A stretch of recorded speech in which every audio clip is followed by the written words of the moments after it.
Hello, and welcome along to another episode of Elsewhither, Tales of the Unchained. Oh shit, that's Boxo's art.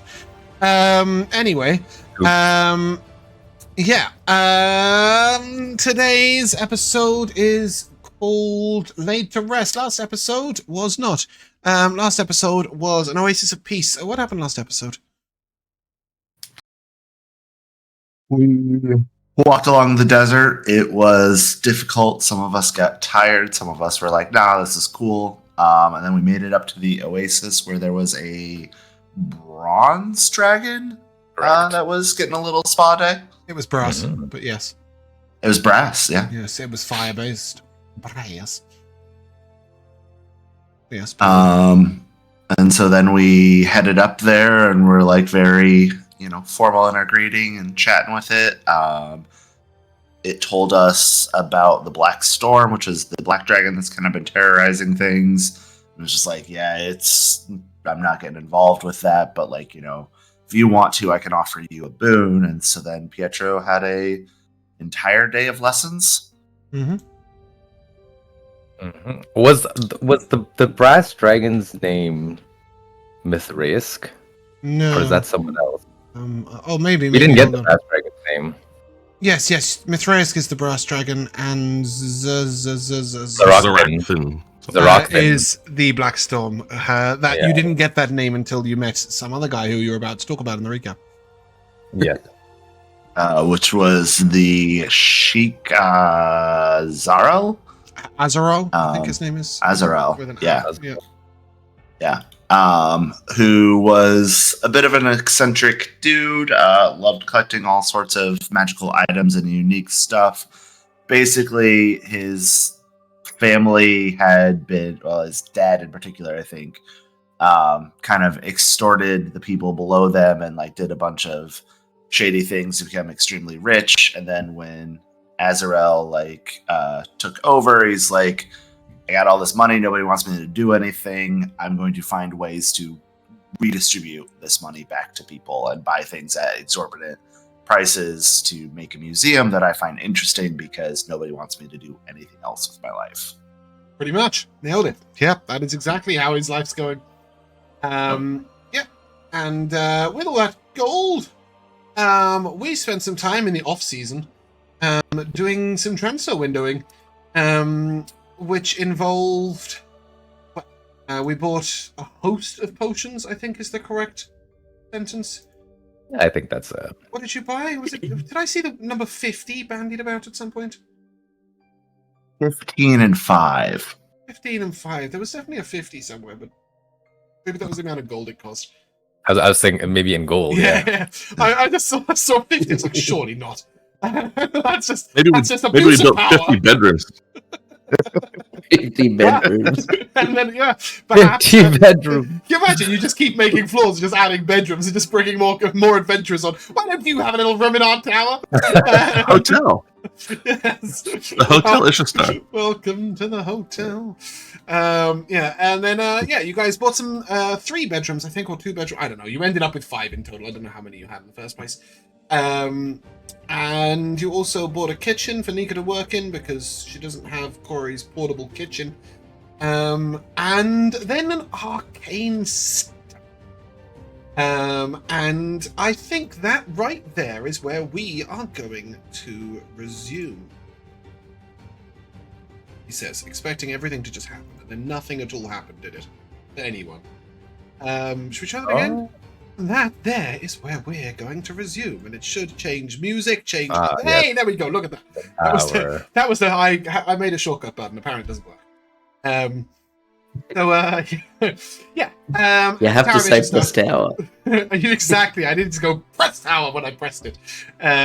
So at the tower, you may speak to the servant. It is when, you talk about your bedrooms, and I'm sure each of you describes the small discrepancies that you would like in between your rooms, and I am going to ask you to describe your rooms in a minute, so have a little think. But before that, the arcane study, he will sort of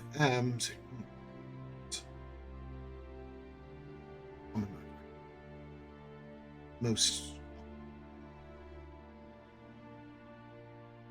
be aware of the effects of magic within the arcane study, or back of Arcane Study.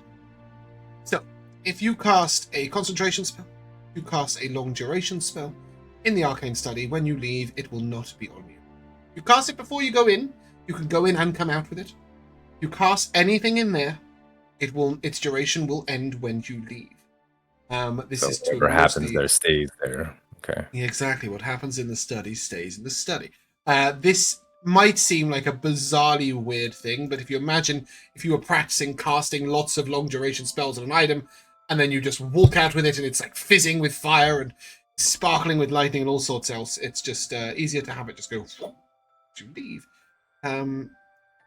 Here he is. I was looking for him. He will also let you know. There's a small space library. Comes with a single book. They fill it with other books. Those books will be available in all your libraries. So if you later buy a library or a study room or whatever, any books you place on the shelves, they extra dimensionally extend to all the other rooms.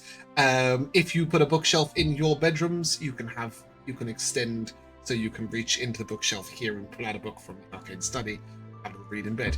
No, you cannot read the same book, two of you at the same time. That is not allowed.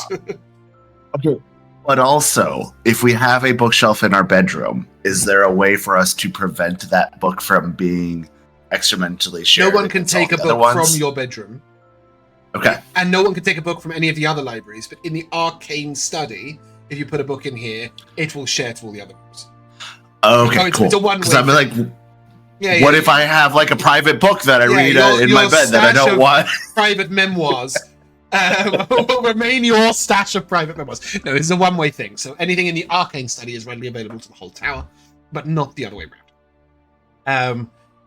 Secondarily, there is a desk. When writing upon the desk, spells of 5th level or above will only cost 4 charges to write into a spell book. So it's capped at 4 when you're writing in the Arcane Study. Not that you were ever going to run out of ink, but it's a nice little benefit. When you are copying scrolls over, if you are copying scrolls of 1st or 2nd level, there is a very small chance, see a 1 or a 2 on a D100, to make 2 copies when you copy them over. So you can mass produce scrolls should you wish. Other than that, he will just sort of ask a few things about the position of the room. But what you will get with the Arcane Study is, and I need to open my little doc. Should have done that. I'm really not very good at opening stuff in advance. No, I'll open a player copy. That's helping no one. Just helping you guys to read the stuff you've already got.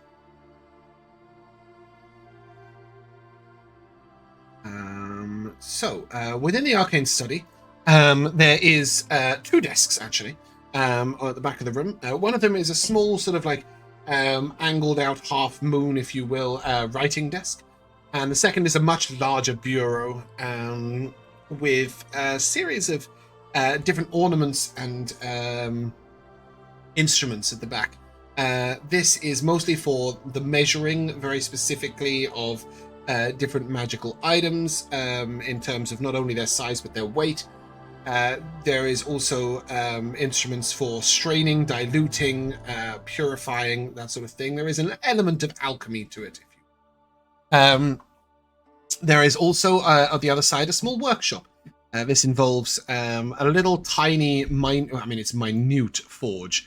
So it sort of sits about this large, a little circle, a little tiny brazier that goes to an extreme heat that is used for the working of metal, primarily for the creation of focuses or charms, arcane focuses or charms.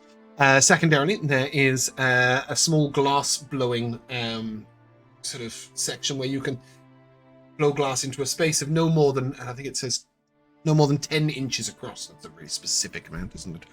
And no more than 10 inches across, but small glass creation. And there is also an inlaying station, which allows you to fuse gems, jewels, and other pretty shiny things to the items you have created. Just a reminder that you can create items in this study. Common magical items take 3 days and 10 gold pieces. An uncommon item takes 5 days and 100 gold pieces. There is also a list of charms that you can create, which are... Why did that not go? Charms. Which are small blessings, I think. Is that right? No, blessings? It should say charms. It's not... Oh, all the way down there. So these charms mimic the effects of a potion or spell, and most of them can only be used like once or a few times. So, for example, a charm to allow you to cast Conjure Animals 3 times is something you could create. Dark Vision, Feather Falling, Heroism, Restoration, etc. List available. Do you guys have the list on yours? Does it link you to charms on yours? Well, either way, it's there. Links in Roll20 should you wish to explore it at any point. Yes, if we have the medium arcane study list. Yep. Cool, fantastic. So with that, he will then move on to the kitchen, which you guys have requested, and there is really only one direct option with the kitchen. And that is, do you want a magical stove upon which things will be heated, but no fire will be created and no smoke will come off? Or do you want a proper chimneyed-in stove, old school, for fire and barbecuing and burning and stuff like that? Proper old school kitchen, as Nikha would want a little spot that the Forge Keeper's spark could Exactly that. play around with and help her. So you will get that later on when you upgrade to a larger size. You can have both in the same room, but right now, I would say the stove is sort of. Let me get an image. Do you know what? I'm going to use this stupid cartoon image because it is the image that most represents what I was trying to explain. Let me just put us over to Roll20. This little cartoon image is perfect. There's a space at the bottom for the coals, and then it's chimneyed up the back, and then there's a little grate over what is an open fire. I think this might be like RuneScape or something. I would say Sims with that little indicator. The I would Sims. say. Yeah, definitely. Flub Sims. The Sims do medieval stuff. That's There's bizarre. got to be some skin Yeah, pack mod or for it. something, Like yeah. there's Dustin, every there's gotta type be an of world you expansion could pack want. for everything for Sims, and it's probably true. Anyway, yes, that. It'll look like that. And then there's each of your rooms. Now, when Oxo left, Vel'zekiss took over his room. But we never really looked at how you might enhance or adjust that. And I think, did Pietro buy a room at some point? I ended up buying a room as well at some point, yes. Yeah, so I just wonder, I mean, you can only really have a fairly simple amount of stuff in there. It's quite small. So you can have, a bed, chest, a desk, a wardrobe, an armoire, something like that. And then maybe a couple of other effects and potentially a window or not. But things like color and decor is up to you. And obviously in the markets, you could have bought some, without spending any money, because you don't need to go into the semantics of it. You could have bought a little bit of decor and, a blanket or a rug or a raffia thing, etc. And I just wonder what each of you do to make it feel like home.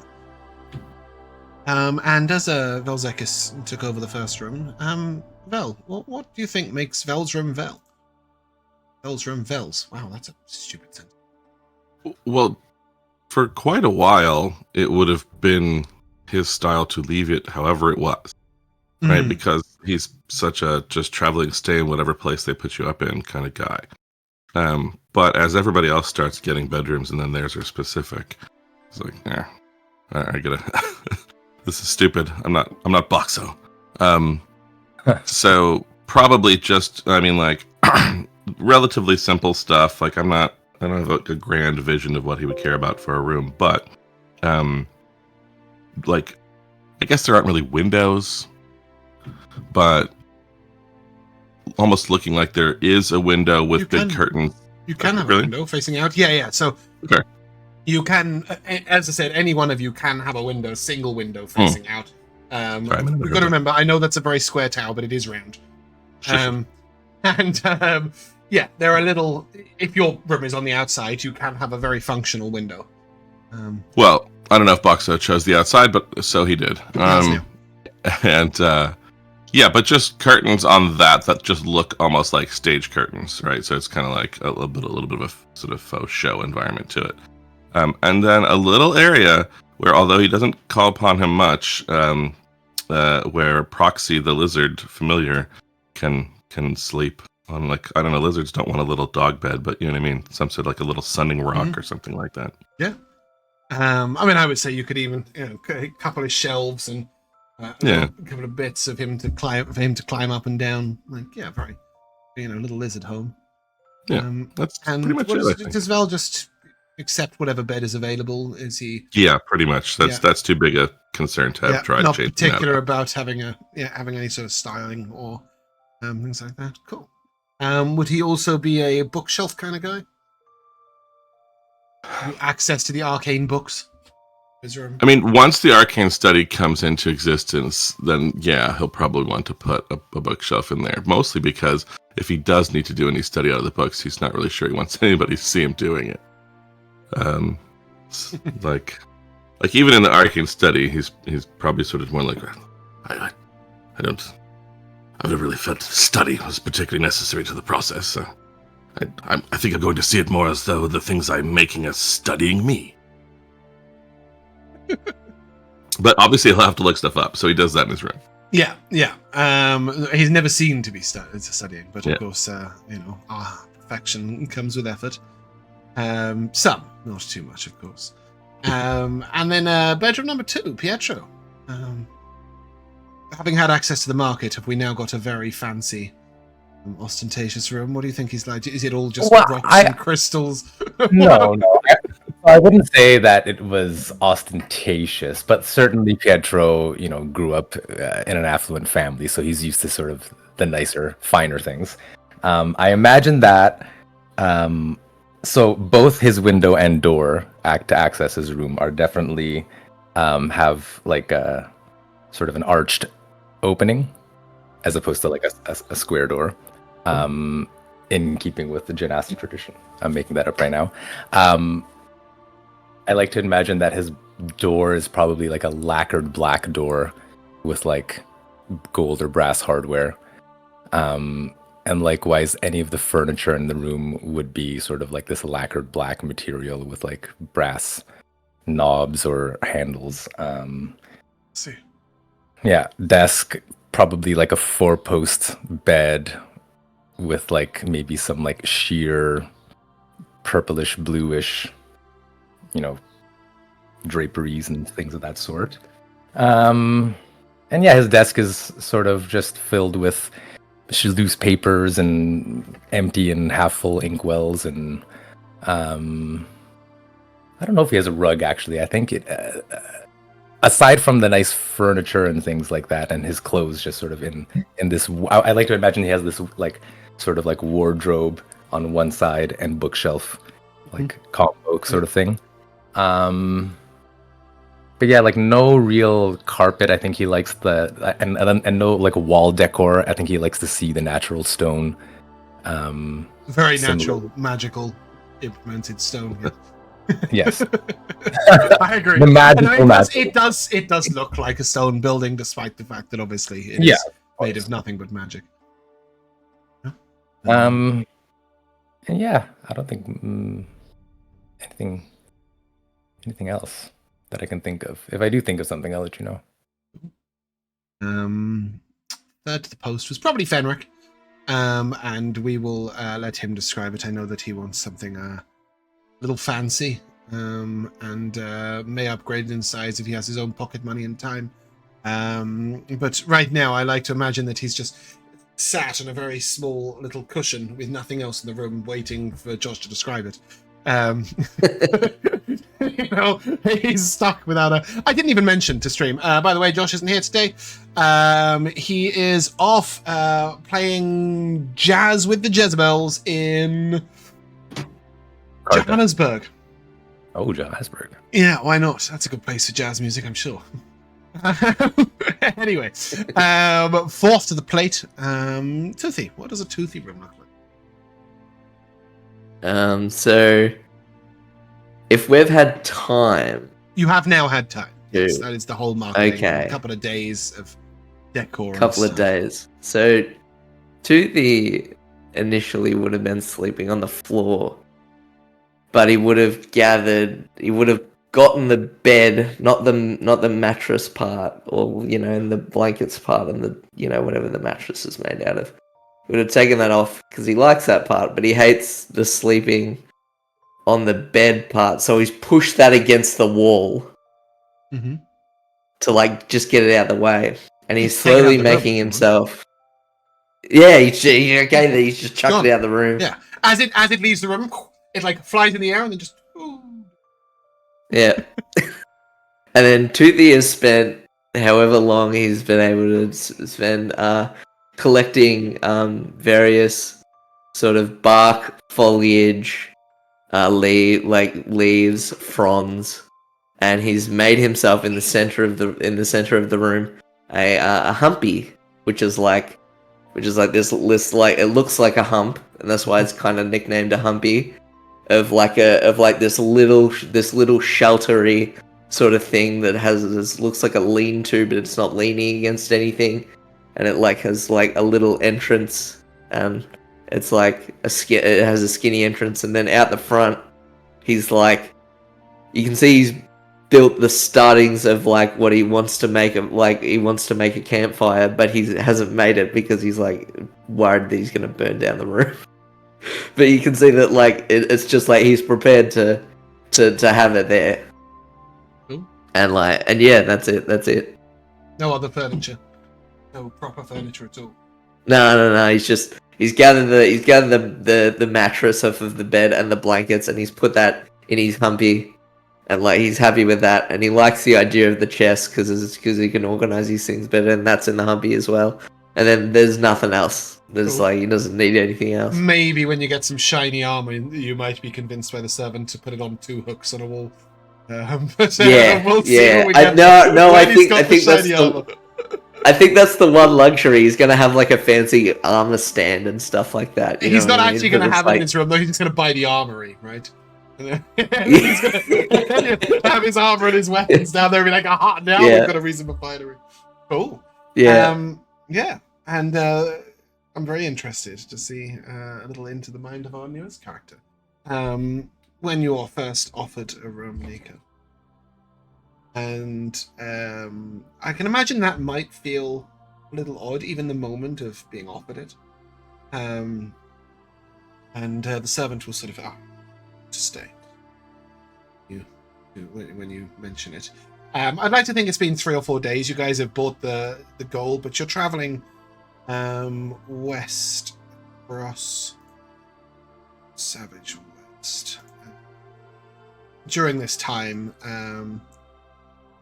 you guys are moving. Oh, look at that. It even measures when I do the token thing. That's so exciting. So you guys are heading 46 miles, but I imagine it's you're not going at a massive pace. It's tough going anyway. You're heading into the desert. You've got to be careful of enemies.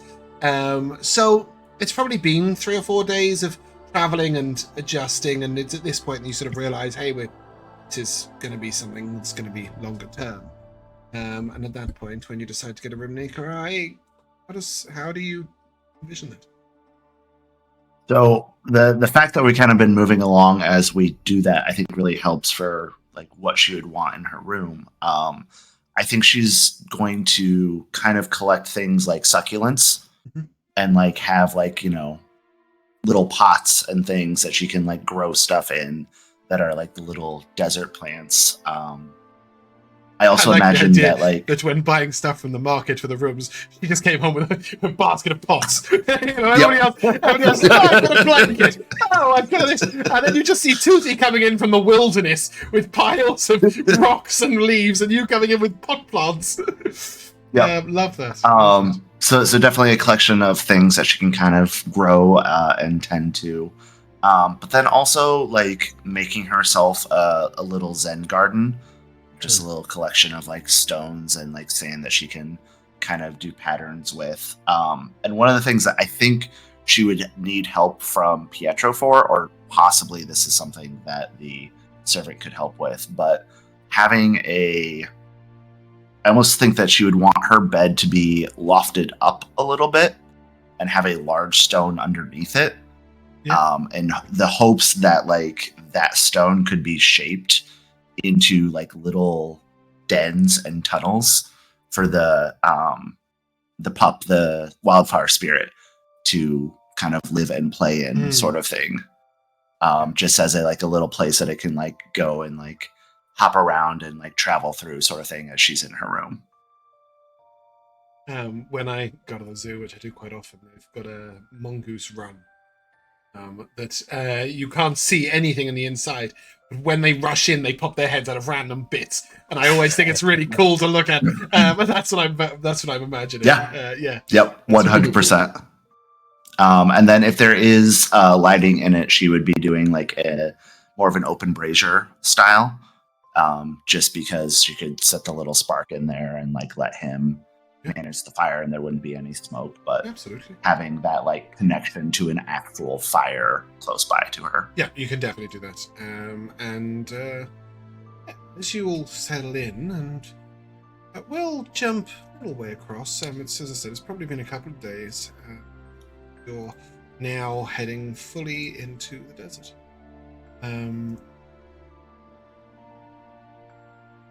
It's just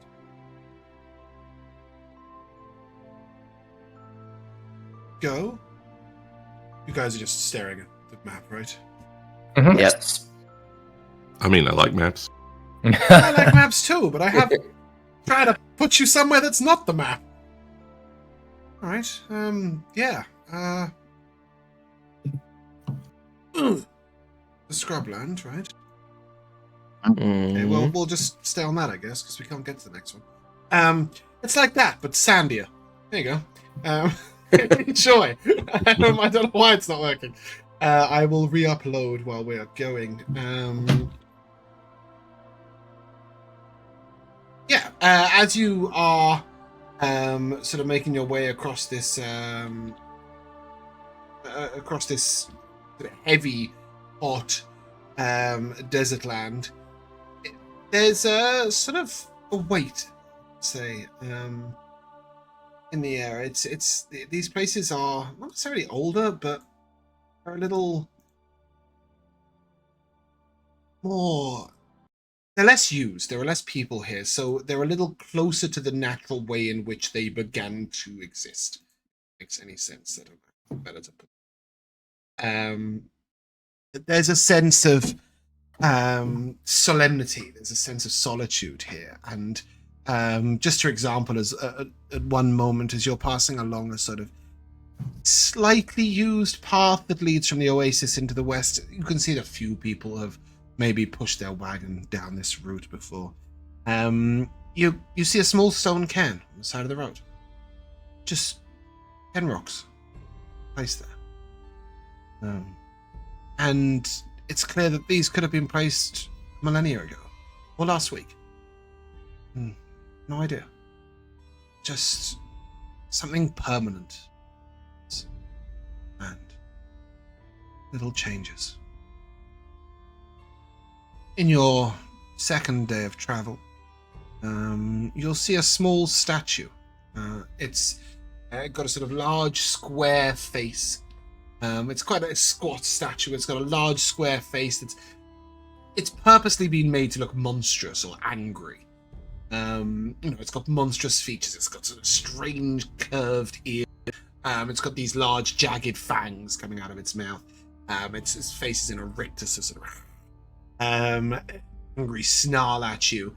And it's got these two sort of raised claws, but from that it's really just made from two square blocks, one on top of the other. And this very primitive art, Toothy, you would recognize this as a warning that there are monsters at bay. It sort of has a dual function. It's designed to scare the evil spirits and dark monsters away, but also serve as a warning to travelers that those things exist within the area. And indeed, a little later on the same day, you will see scattered bones. What looks to be a group of 8 or 9 humanoids, just their bones on the ground.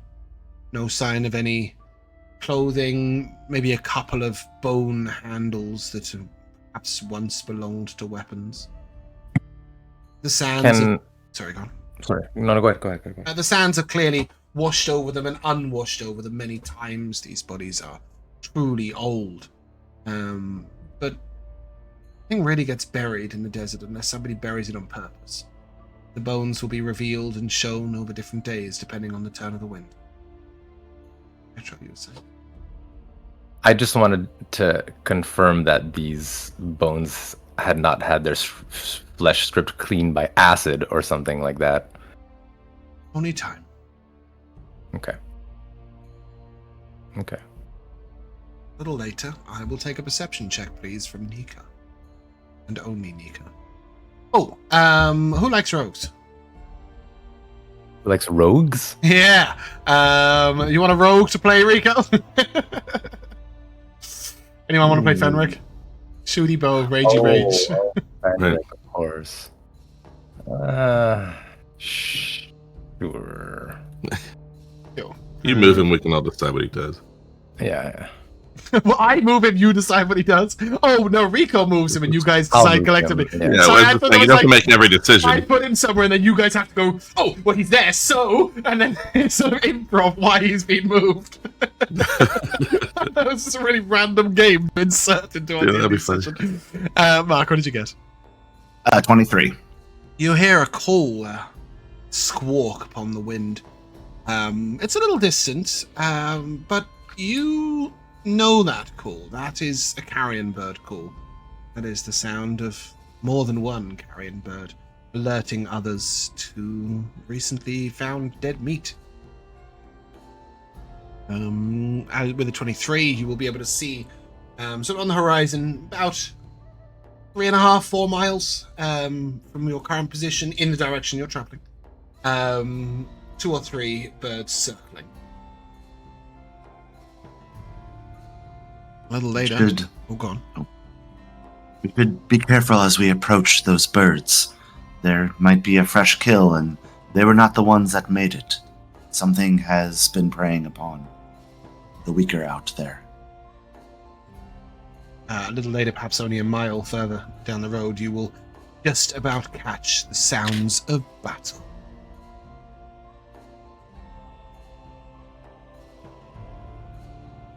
Okay. You're muted. Oh shit! Sorry. Like clanging metal and stuff. Like. Oh yeah, absolutely. Okay. Like, yeah, there's definitely a fight going on. Okay.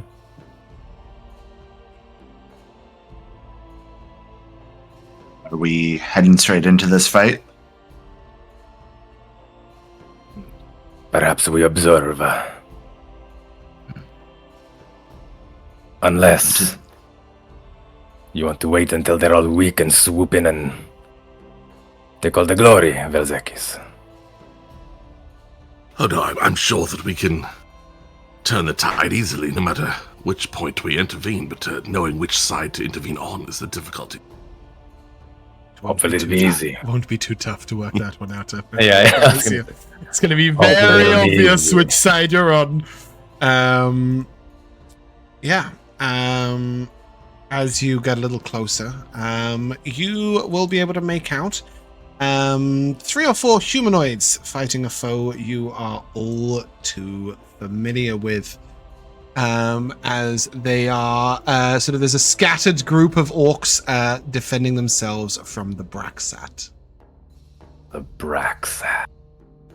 These guys. Little fuckers, man. That's gonna be like our.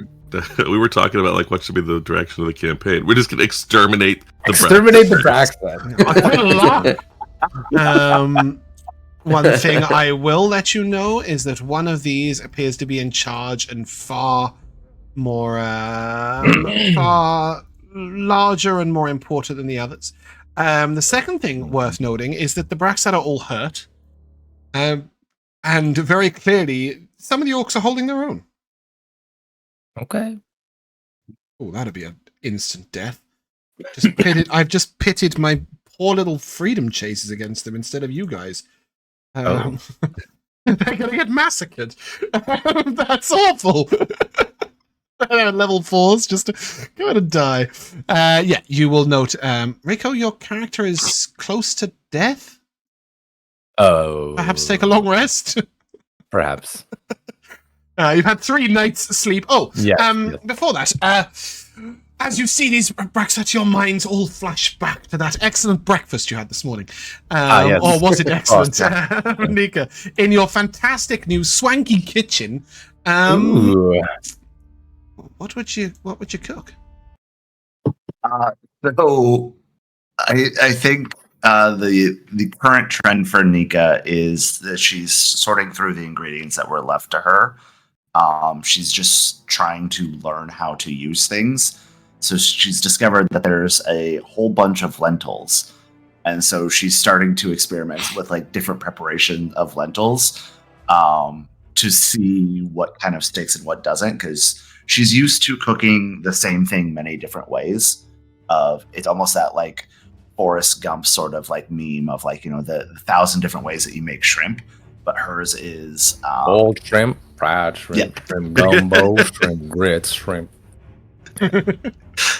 Yes, hers are more ways that you would prepare cactus, and so she's trying to like determine like how that works with lentils. And so the first one would be like a stewed lentil sort of thing. Cool. And with that, go ahead and give me a cooking check. A reminder that you get a +2 from the room. So that makes it a 17. Cool. Oh, that's not what I meant to do. Sorry, bear with me a second. I've just made a big mistake. With a 17, that is... that was Corey. So that is a 3 increase to max HP. What's your modifier that you got a... +9, and I rolled with advantage, so Advantage. Why'd you have advantage it was shit rolls. The little cooking. Oh, the Of course, Forge yeah, Keeper. you have the Forge Keeper. Yeah. So Yep. with advantage, you guys you rolled like shit. A 6 and a 4. Yeah, that's amazing. Can you throw a card on it? Is that cardable? Yeah, Leave my absolutely. cards to me, Rico. But he could have done, but he chooses not to. Cool. 3, you said. Yeah, it's just a 3. Gotcha.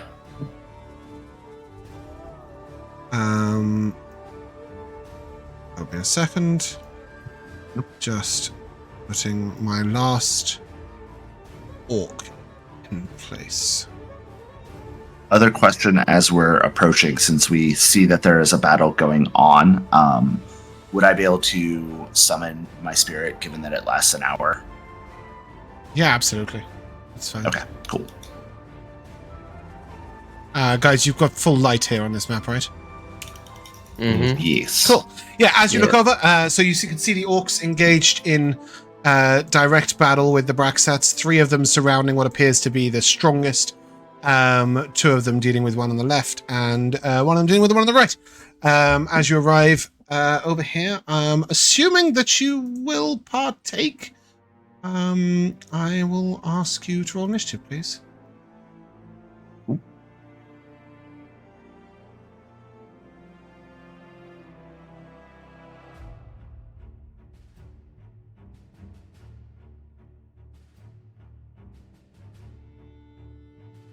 I will do Fenric's initiative. I don't think yours will work. Okay. I forgot to roll with advantage on that from the shield, but the 17 was the better I'm one. assuming you'd rather have the 17. So we have Fenric at the top of initiative with a 19, Tooth and Claw with a 7 at the bottom. Anybody want to swap around? At this distance, you may be best off with Fenric going early. I don't know if anybody else has anything they can do from this range. Oh, I mean, I do. Yeah. Oh, well, yeah. You're only Pietro 120. I thought you were probably about 200 feet. Okay, cool. Does anybody want to go first? Does anybody want to swap around? Is Fenric first in the order? At the moment, Fenric's at the top with a 19, and Does anyone want to take? With these guys, I'm not going to do anything that matters going first. I don't think. Like, they're too hard to Let me see the Like distance on target one with of my specific effects. You know what I mean? Like try to banish them or something. They piss you about that. 120. Kill 'em. It's 120. Yep, they're all in the fray here. No, yeah, that's fine. We can have Fenric go first. Okay. And with that, may your banners be raised.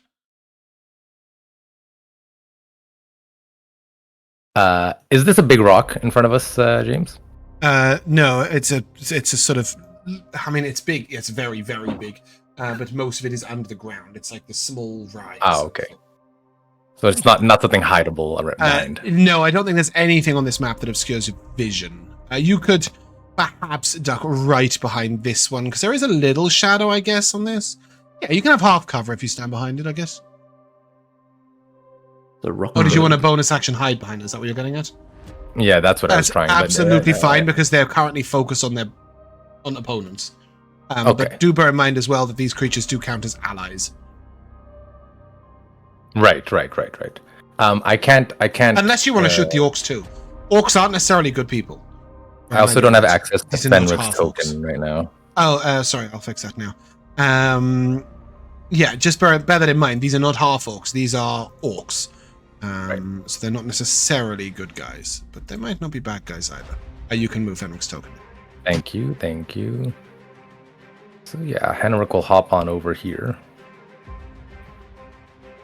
And sort of duck down behind this rock, have a look and see what's happening. And if I can, I'd like to try to shoot Braxit Raider A. Yep.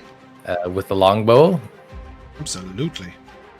From behind this. And here we go.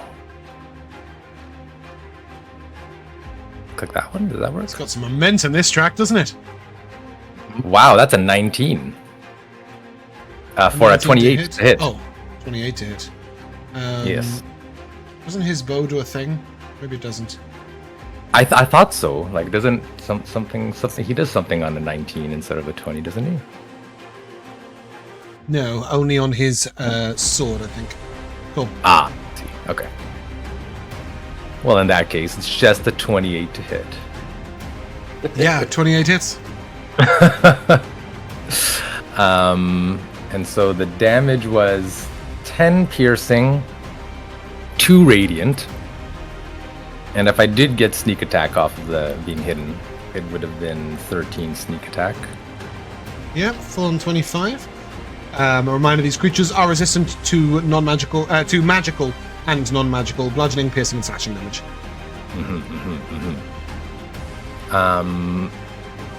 I rolled. Should I re-roll that? I'm allowed to re-roll, aren't I? Can re-roll one of the pierce type. damage things. 4 on an 8 is not bad, so I won't even bother. And You can roll a d6, Rico, on one of the d6s. Because you got a 1 Can on I? one of the d6s, yeah. okay, sure. Anything you get above a 1, we will add to the damage. A 2. That's good. An That additional increases 1. it by 1. Yes. Beautiful. Cool.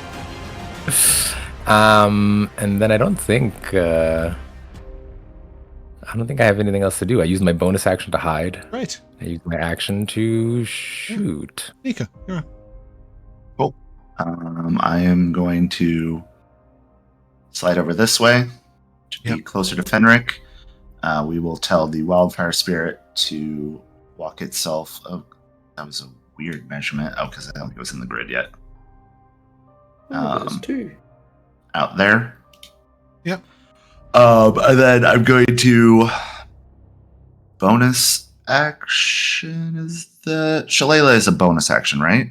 Yes. Yeah.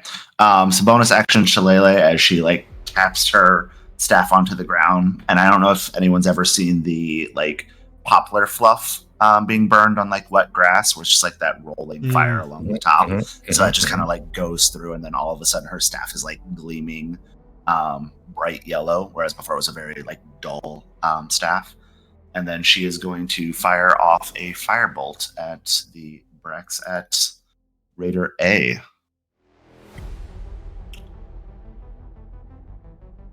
for a 27 to hit. That hits. Hey. Damn. God damn. Oh, sorry. By the way, that Braxat's slowed. He is 10-foot speed reduction. Alright, he ain't going nowhere. All right. Cool. So that is 13, but one of the dies was a 1, so it's 14 because of my fire mastery. Yep. Cool. And that's it for Nikha. Fantastic. Yep. That leads us to A.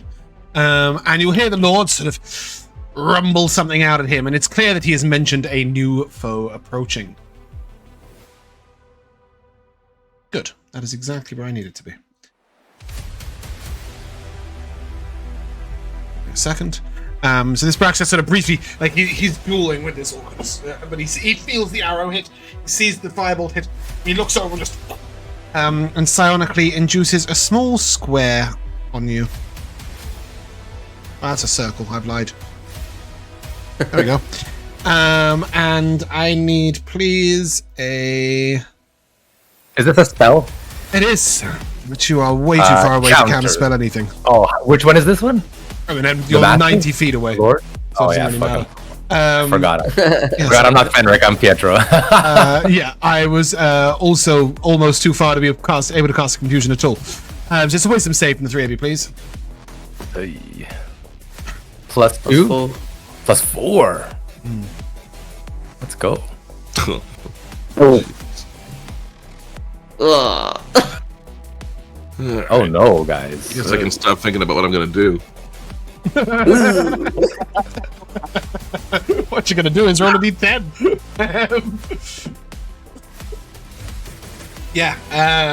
With a nat 1 and a 2, I don't think it matters what bonuses you've got. You're not gonna reach a bigger number than irrelevant. So yeah, you are confused, and that's his turn. Raider B once more attempts to psionically blast these creatures in front of him, trying to stun them. And then the Lord is going to take 3 attacks. Is it 2 attacks? Sorry. 2 attacks with his maul. And yeah, that is 2 hits.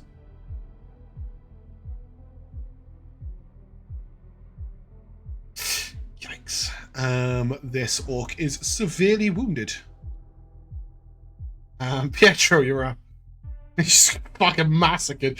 61 bludgeoning damage from 2 attacks. Just to confirm, Pietro, you succeeded on your confusion save, yes? That's correct. Yeah, I had a nat 20. Who did the smashing just now? Oh, the Lord. The Lord just destroyed this dude. Okay. Well, he's still alive. He's just very alive. Almost destroyed this dude, yeah. Yeah. Who can I even reach right now? This guy's 60 foot. And these guys are He's only 18 feet tall. Not 80, 60. 85. So for now, Pietro.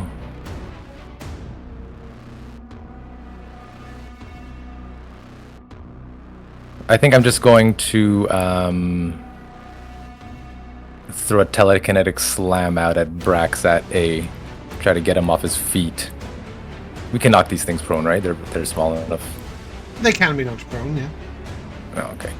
So yeah, Pietro just sort of like hovers over to his spot, gives the old double-handed push, and we will ask Braxat A to make a strength saving throw.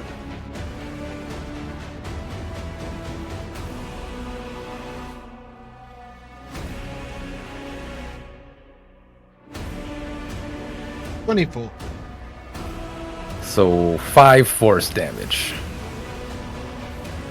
Okay, anything else? And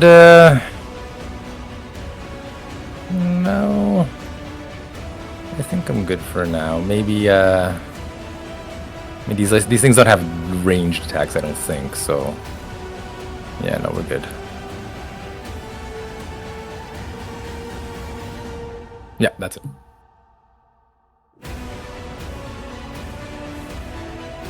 Okay, the orcs slash and hack and hit with 4 attacks.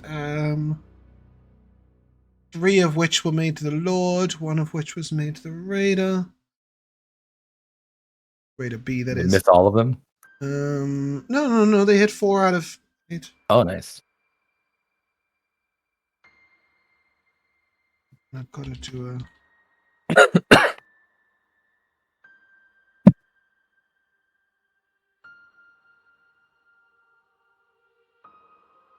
Cool.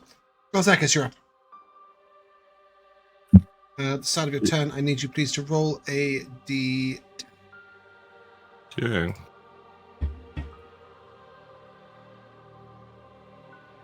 I have to attack somebody. No one is within reach. Yep. So you slash out and do nothing. The end of your turn. Well, there's 2 versions of this little Wildfire guy on my screen. I don't know if the one's really there or not. There is nobody next to you. At the end of your turn, you can make a wisdom save once more against this confusion. Okay. Now I shall Tides of Chaos it. Oh, and still with a +4 from Toothy. +4. Wisdom advantage. That should be better. 22 is an easy success. Beautiful. Fantastic. Toothy, at the start of your turn, D10, please.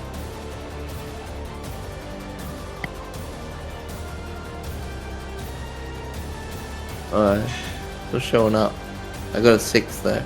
Okay, with a 6, you do nothing except make a wisdom save at the end of your turn. Okay.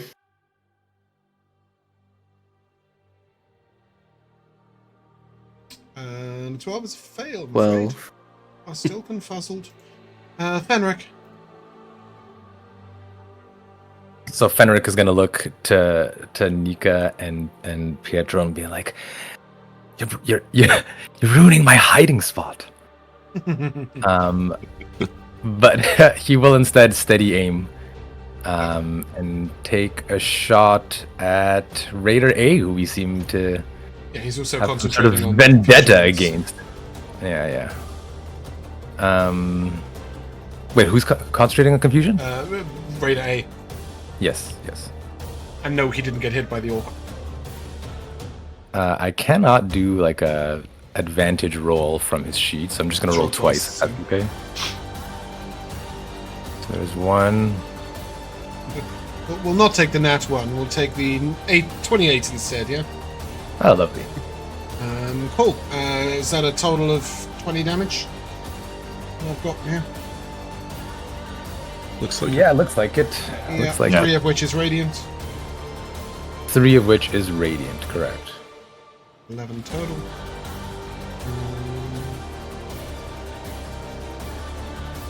He's still concentrating. You bastard. Nikha. I am going to continue moving. Get myself to about... I don't want to get too far away from the group, but I do want to get closer to some other stuff. And then I will bonus action command the spirit to move. So it is going to keep making its way up that way. And then it is going to do its fire seed on Braxat A, which I need a dex save if I'm remembering correctly. Yeah, I thought it was I just need to pull up its thing. It's just your spell. Oh yeah, it's just a hit. Yep. Boom. It's when it's summoned into existence or teleports that it's Yep. a dex save. So 17 to hit. That'll miss. Okay. And then Nikha is going to, on hers, I think just fire off a firebolt at A again. Having the spell slots for next week, I like it. Saving them for when I get within range of the Braxat Lord and need to deal with the big threat. Also, firebolt is not that bad of a hit No, these it's really good. days. It's really good. 20 hits. 20 hits. Oh, hold on, does it hit? Yes, it does. Okay. So that is 30 damage. 31, sorry. The Vel'zekiss and Toothy. I got a nat 1 on my concentration save. Nice. 31's insane for a cantrip. That's fucking crazy. Yeah, I mean, obviously you've got the enhanced damage from being Wildfire Druid, but yeah, creature's wounded. And it's his turn. And I don't think he likes you guys anymore. Like, he's kind of... This orc, he sort of looks at him and he's like, nah, it doesn't matter. He opens a little door, steps through it, and is going to dimension door right behind you. Save me the trouble. Hey. Well, I do have a bonus action. So he's going to spit in your face. It is a 30-foot cone, which I think I might be able to hit a couple of more people with. I think I'm going to go 5 foot backwards, so I'm just going to do that now.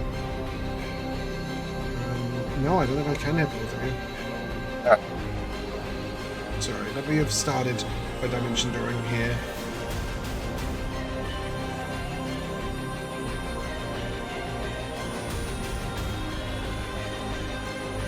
No, it's just going to be you two.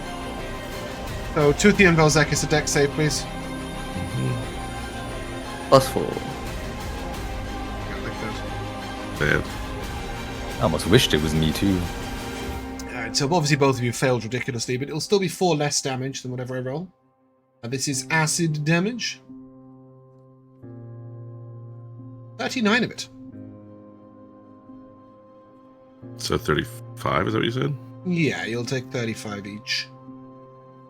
That's a way of evasioning it. Yeah, I will. I have absorb elements. Oh, yeah, so you take So I 17. shall do that. No, hold on, that's not how we've rolled it in the past. You'll take 19 minus 4, so 15. You'll half it first from absorb elements, and then take the damage reduction from Toothy. Toothy's reduction is after all resistances, and etc. Cool. So you'll take 15, Toothy will take 35. That brings us to the raider up here, who is just going to continue to wail away. As he failed his cone last turn. Let me just try and... Oh no, I don't want that. Well, that's how much damage that does. I need to do that individually. Oh, look at that. He got one of his abilities as well. And then he's going to club. Once. And twice. Ooh! That is 1 hit and 1 miss. So this orc is well armored. So 14 bludgeoning damage. Our big armored orc is now wounded.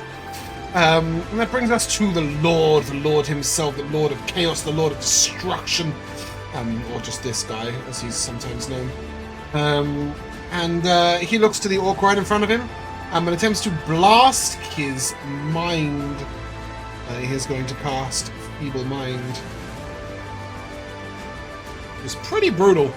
But we have a little orc save. Somebody roll me a d20. Jeff, roll me a d20. Yep. My orc has a +1 to int saves.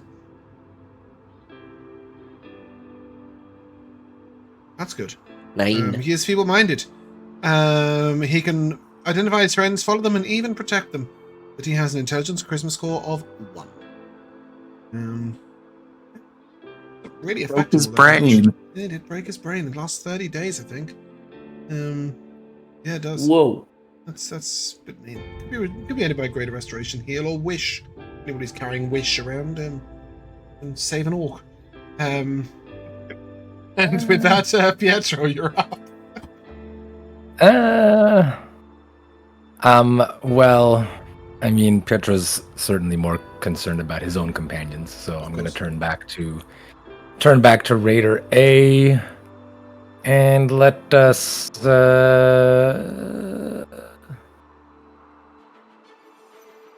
let's drop a 2nd level Magnify Gravity on him. Okay. It's a con save.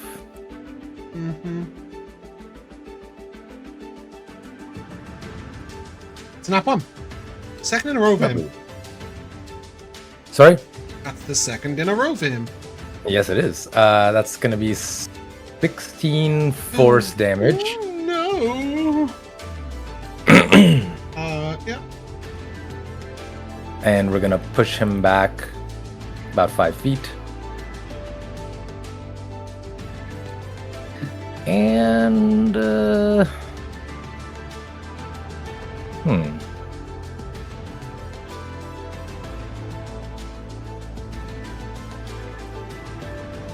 let's bring Vel'zekiss just a little bit closer to us. We'll put him next to Toothy. If he wants to be. Whichever. Yep, cool. And I think after that I'm gonna move. I'm just gonna like hover over this mound of shit and land on the other side. And I will call out to the lone orc and tell him to help his friends and not worry about this one. Okay. He does so, moving up to the Lord. And they all do their attacks. I've dealt the damage. It was very exciting. Vel'zekiss, you're up.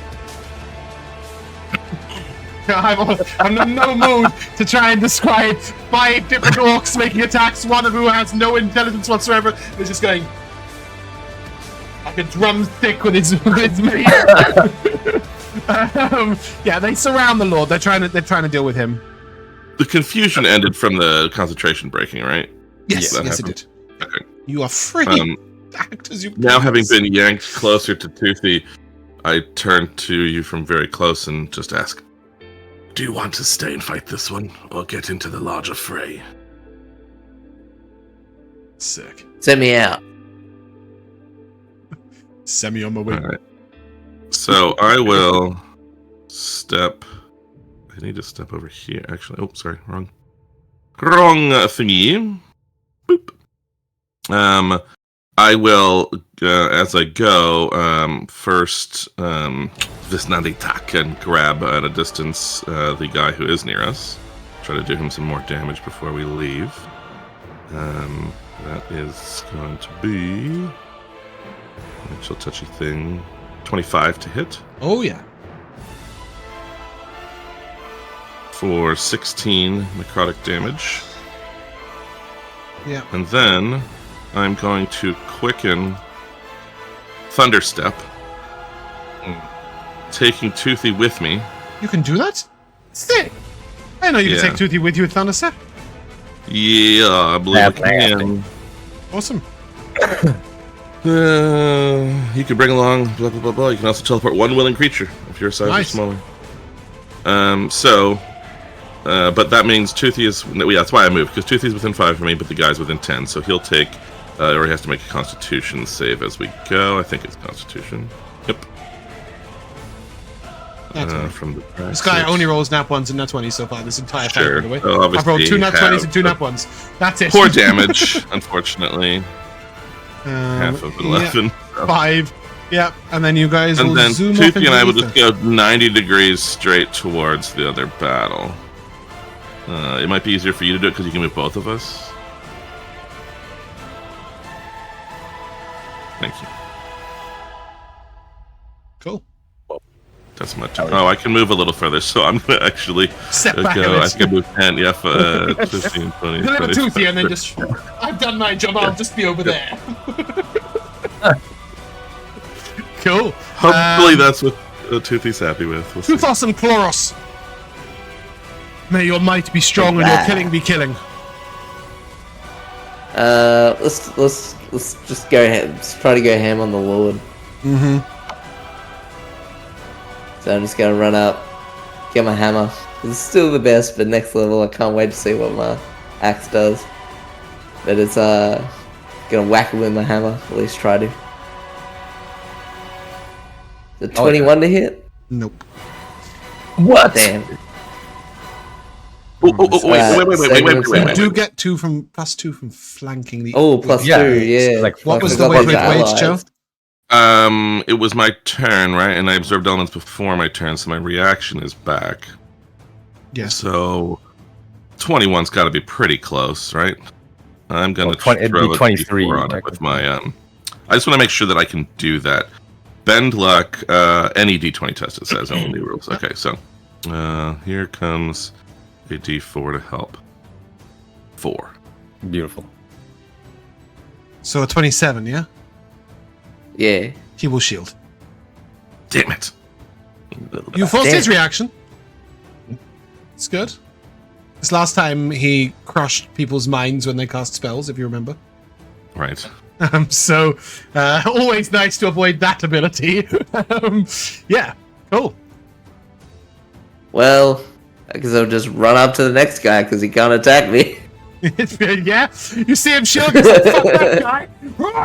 I love it. Go ahead, Then, plus 2 from flanking. hopefully I hit this guy. This guy doesn't have 28 armor class, so you should be alright. It says Ironically, you would have 29 hit the other anyway. guy with that fucking roll. Oh god.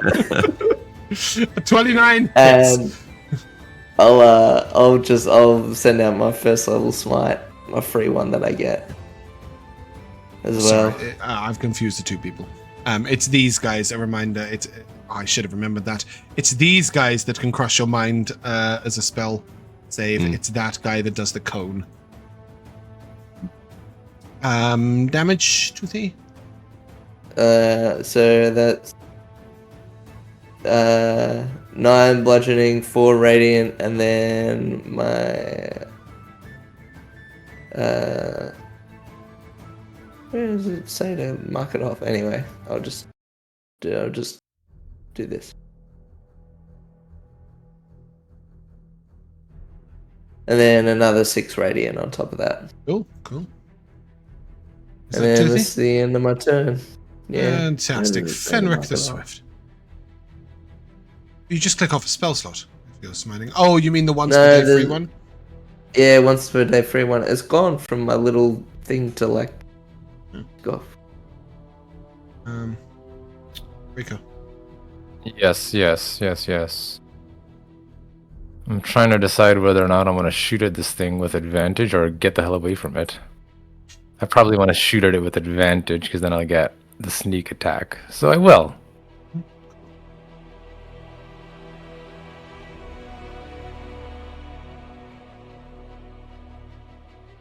So at 26. 26 hits. I've got 21 piercing and 2 radiant. That's correct. You re-roll one of the 6s. Yes. I can, because it's only a D1. Roll me a d6.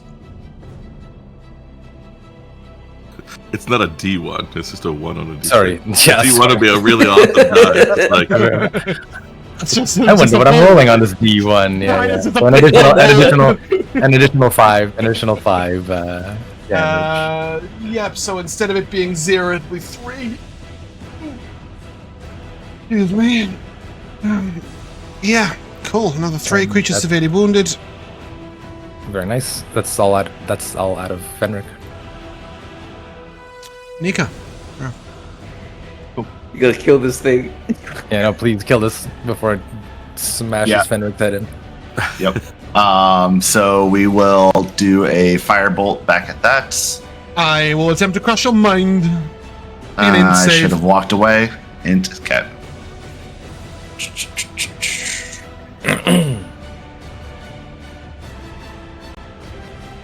Oh, and there's no saving that with a card. You'll take 23 psychic damage and you are stunned for a minute. Cat. Jeez. You can obviously repeat your save each turn. You're not actually just stunned for a minute straight up. Sorry, bear me a second. Okay. There's a man at my door in a green jacket. How exciting. I'll leave him to the mother. Carry on. Well, you can't. You're stunned. So end your turn, Nikha. So I can't command it to do anything, but can the spirits keep moving on its own? I don't know, can it? Does it say... I mean, but if you're it gets a turn incapacitated, that goes- it adds on its own... Like, what does it say? Oh, right.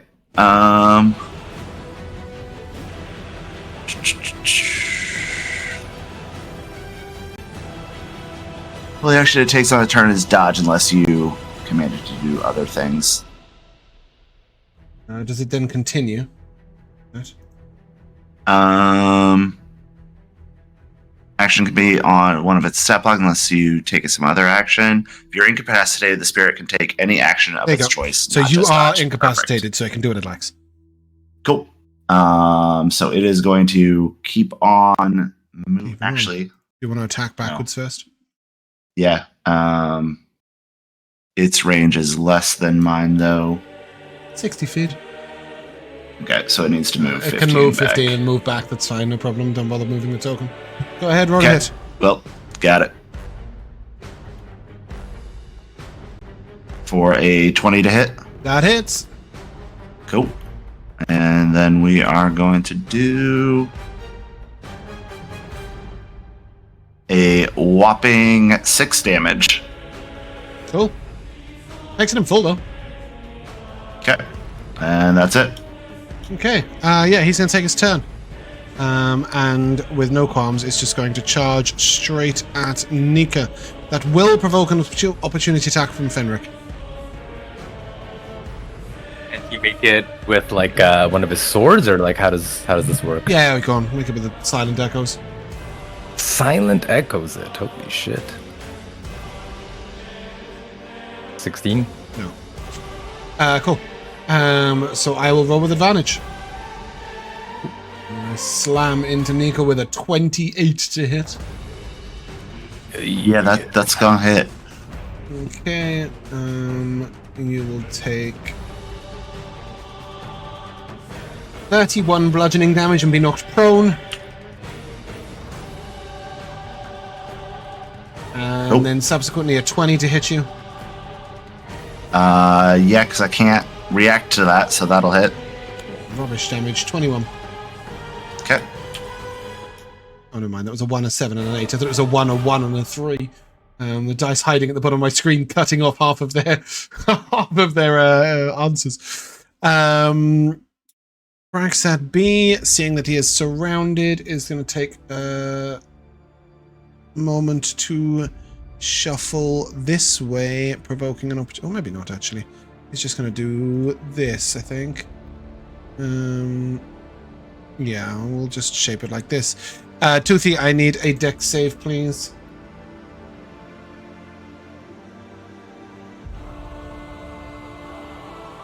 But I'm gonna throw a d6 onto that. Okay, If that's alright. you may. I don't want to die. Focus on making yourself better, not on thinking you are better. I like the way you put that card specifically on top of Vel's head. Yeah, a 19 will succeed. So you Yay. will take 22 acid damage. This orc is dead. Is that already Unfortunately. reduced? No, I haven't reduced it. It's just that's 22 is the half from 44. Yeah, all good. So you'll take another 4 off of that or whatever. That's his Yeah. bonus action. So then he's going to club one at you and one at the other guy. But a 16, I think, will miss Toothy, and a 13 will miss the other guy. That brings us to Lord Braxat, who's going to look out and go, "Stop moving around." And Vel'zekiss, he's going to put you in a force cage. Whoa. Annoying. Oh, it is a bit rude, isn't it? Why is that not pinging? Ping. Go. Do the thing. Oh, that button doesn't work anymore? It's so shitty. I'm going to have that button instead. Yeah, image coming. Wow, you want a free enemy? There's an enemy. It's, I don't know why that came up when I wrote force cage. Oh, there are all the pings. Consider Just yourself boxed. Oh, they just turned up now? That's nice of Yeah, them. like 5 Oh, and it copies zoomed of me it. 400 miles out of my thingy. So yeah, this is a solid cage of force. Solid You box. cannot cast spells through it, but you can try and teleport out of it with a charisma save, which is quite good for you. So it should be alright. And because he is psionic, he gets to attack with still, even though he cast a big spell.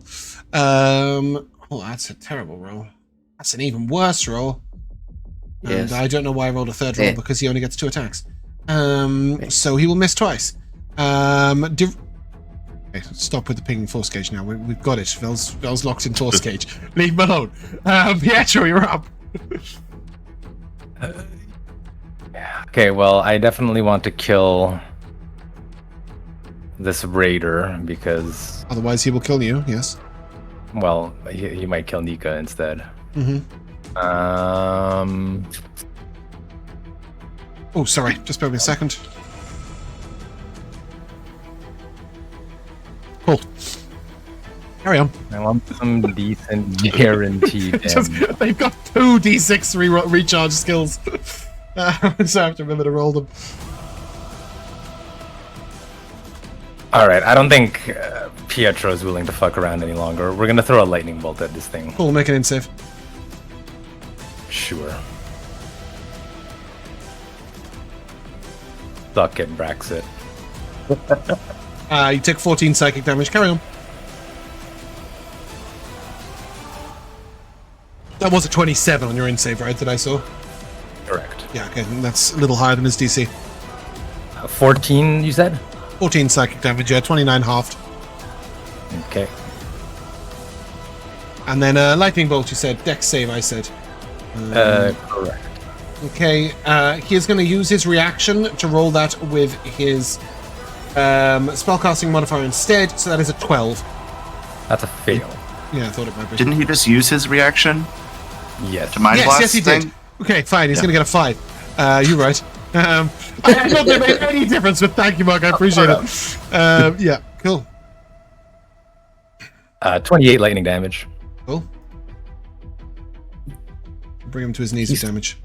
Good lord, he was already severely wounded. Yep, and now he has got 1 hit point. Lovely. Oh, I can't do 2s anymore? Why have they... I can no longer put 2 instances of red dot on him. We don't have a severely wounded anymore. No more severely wounded. I can't put the 2 on the red dot anymore. When I type 2, it just searches 2 instead. Huh. Annoying. Well, you Fenric couldn't display it. I mean, I literally managed to do it on the guy over there, so I don't know why I can't do it on the guy over here. But trust me, he's dying. You You did it. did I it. see 2. I see the 2. Oh, it happened and it searched this time. Okay, cool. Well, I'm just gonna move up next to this fucking force cage. Keep Vel'zekiss company. Yep. Wave at Vel'zekiss from the outside of the cage. And I will bonus action Blade Ward myself. Just like the Finding Nemo with the dental girl moment, you know?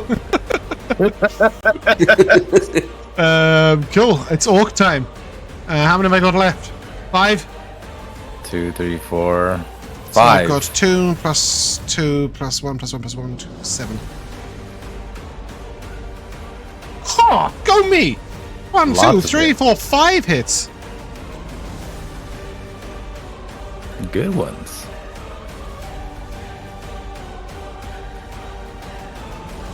None of these guys is a champion? They don't crit in a 19 or anything? No.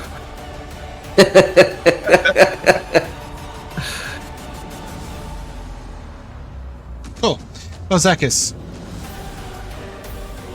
So I'm gonna have to stop playing this character if I can never remember the number one thing about it, which is wild magic should have happened when I thunderstepped because I had tides of chaos to that previous. Roll it now. Let's just surge on the table and just see whether it's something that gets you out.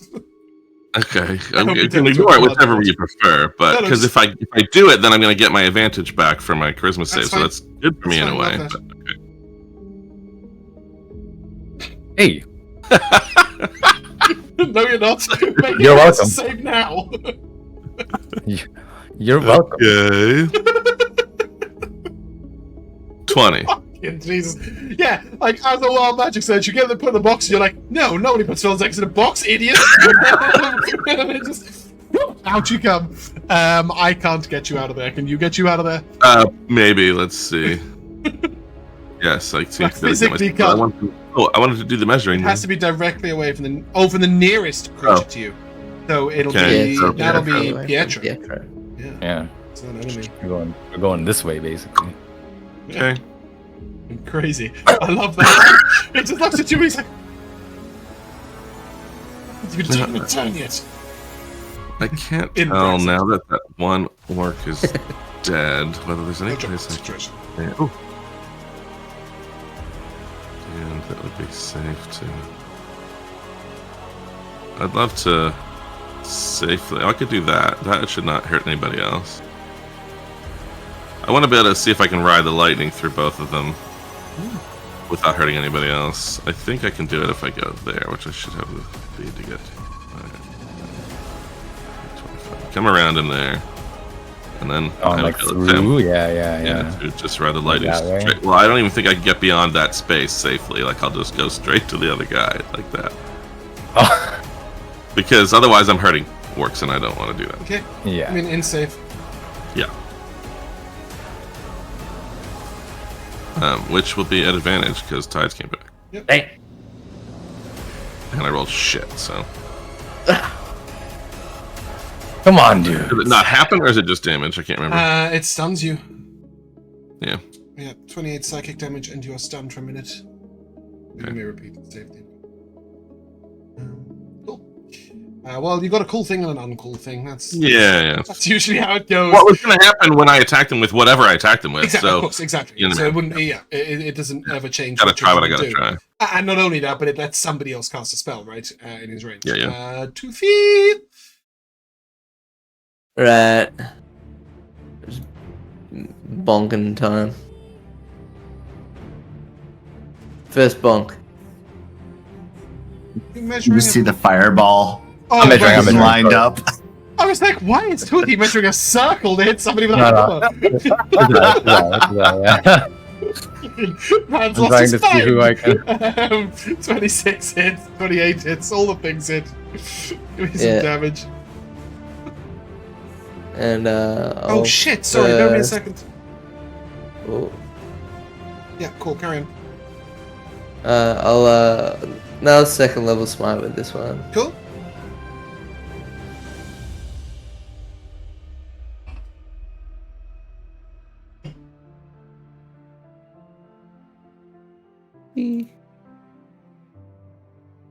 That's good. So that is all up for the first attack. 11 bludgeoning damage, and then all up with the radiant damage is 16. Yep. Radiant damage, and then second bonk.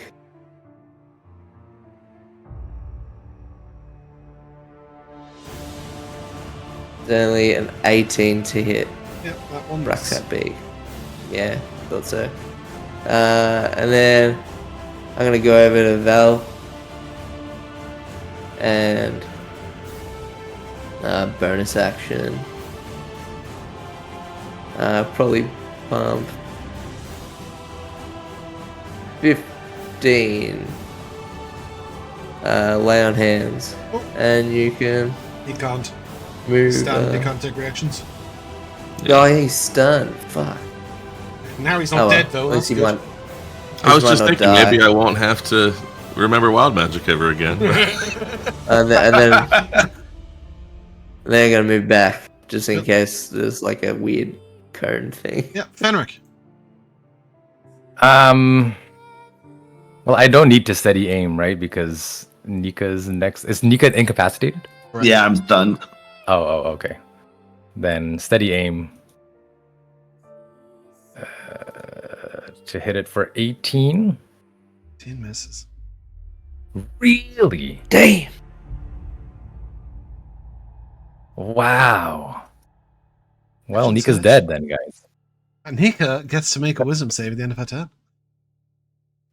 So the little spirit is going to step forward 1, send its attack, Ooh. Right. or 13. That was exciting, and then it wasn't. Could have saved yourself, didn't. Yep. Just a reminder. Um, He's got 1 hit point. Yep. Yeah, I know. We're trying. So then it's going to Does it have a continue teleport on thing, for- or is that only a U command thing? It has to be next to it, I and need it wouldn't be know- able to yeah, you get couldn't to me. There, I see. Yep. That Yep. sucks. Okay, cool. Yep. How's your wisdom save? So wisdom save. Sorry, int save, not wisdom. Scratching that. Well, no, Can that's I all right. keep the number, just change the 17 and modifier. Just change the modifier. Which Okay. either way, you haven't got it's a a minus, 20. have you? Okay, right, cool. Then you No, will it's- succeed. The end of your turn, you are no longer stunned, which does mean he doesn't roll at advantage, and you have reactions. I am prone, so he still gets to attack at Yeah. advantage. He not gonna be prone last time. 21. Shit. That's how high I can get my AC to. So yes, that hits. Okay, we will go down. And he will turn on Fenric. Hold up. We're going to say no. I am not going to go down. As he hits me, the armor that I'm wearing, the red patterns glow brightly, and just a burst of flame comes out at him, and I stand back up. And so that is a dex save that I need from him. Yep. And am I right in thinking this also will heal someone within 30 feet, right? Yep. It doesn't matter about his dex save. He will take a minimum of 1 damage, and he will die. Cool. So then I get half of that back as healing. Any other creatures within 30 feet? Because it's... So this. Oh, same. Yeah, okay. Oh. Same amount, yeah. You and other creatures, friendly creatures within the area, regain a number of hit points equal to the same amount. Cool. So I'm down to 1 and then back up to 14. Yeah, and it's within 30 feet, right? So it would heal... Yep. Oh, 2 people who are full health. Yeah, okay, cool. Yep.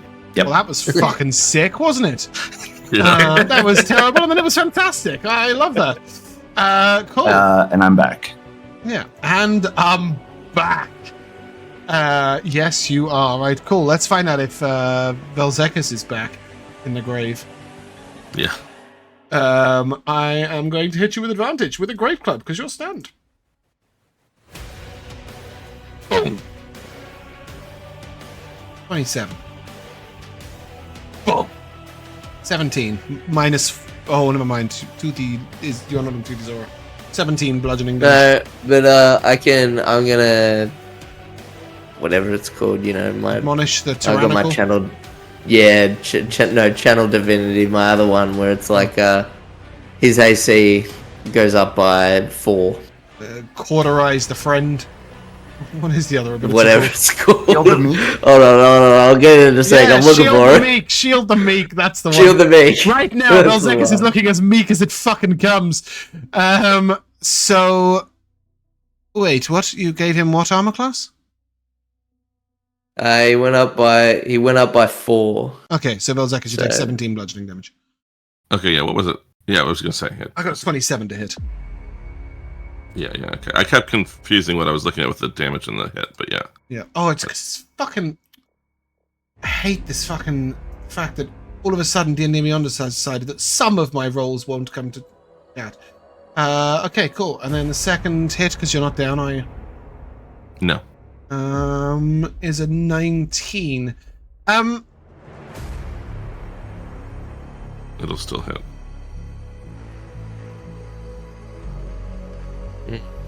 Even only with went the up by plus 4, 4? right? Okay. Yeah. It doesn't last. It No, just but says I when would a have creature assumed uses you would negative. have shielded him against the hit that it could potentially have blocked. So No. yeah, you'll take 16 bludgeoning, so you Yeah. are down. I think, right? You don't have a thing yeah. where you just fucking miraculously turn into a ball of fire and heal yourself and some other people and hurt some people. I No. certainly might, but I don't know about it. I'm not going to remember it. Cool. That brings us to the Lord the Mighty, the one and only. I am the one and only, he's going to say. And he is going to move to here, provoking 2 opportunity attacks. One of them doesn't have a reaction. Wow. They're fucking shit, aren't they? And with that, he is going to blast out with a psionic woomph. Toothy, I will need an int save, please. This doesn't affect Vel'zekiss, it does not target creatures that are unconscious. But imagine getting feeble-minded and then blasted with this when you're in. It's 1. How rude is that? I use another card. Why not? Thank you. I use a D4. Cool. To live is to suffer. Well, don't worry, I'll be ending that fairly soon.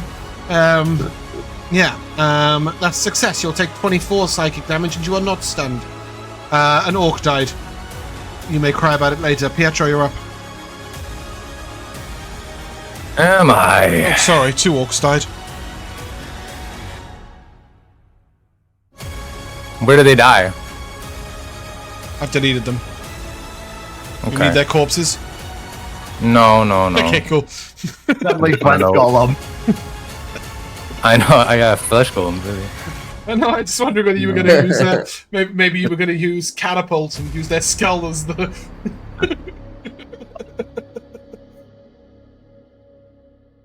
40-foot cube, is that right? No, it's 20-foot radius, 40 foot. Yeah. No, for slow. Slow says in a 40-foot cube. Yeah, but what 40 you feet on measured the was a side 40 when you're foot. missing Oh, right. It would be a 20-foot cube like Yeah, that. there you go. Yeah, that's 2 creatures and 2 orcs. Well, I can choose, though, fortunately, who it hits. That's what slow says. Oh, cool. You alter the timer up to 6 creatures of your choice in a 40-foot cube Hey, within range. Yeah. I think I'd like to slow them. Cool. That is a 15 and a success. 15 and a success. Did he use some Sounds sort of kinda legendary? Yeah, did he use some sort of a legendary? He rolled a resistance? 13 and went, fuck that shit! You did fight these guys before, and you know that he only has one. You got the one. Well, at least the other one is Slow Ed. currently slow ed, and then I am going to fly on over here, I think. Yes, and I will join Toothy in his bubble. Cool. I get right behind him, in fact. It's Orc o'clock. And these guys are going to descend on the smaller guy, trying to get rid of him with you. So that is... Well, he's slowed. He's got -2 AC and all that good stuff. Here, I'll ping and slow I've got if you 3 like. hits. I would love those.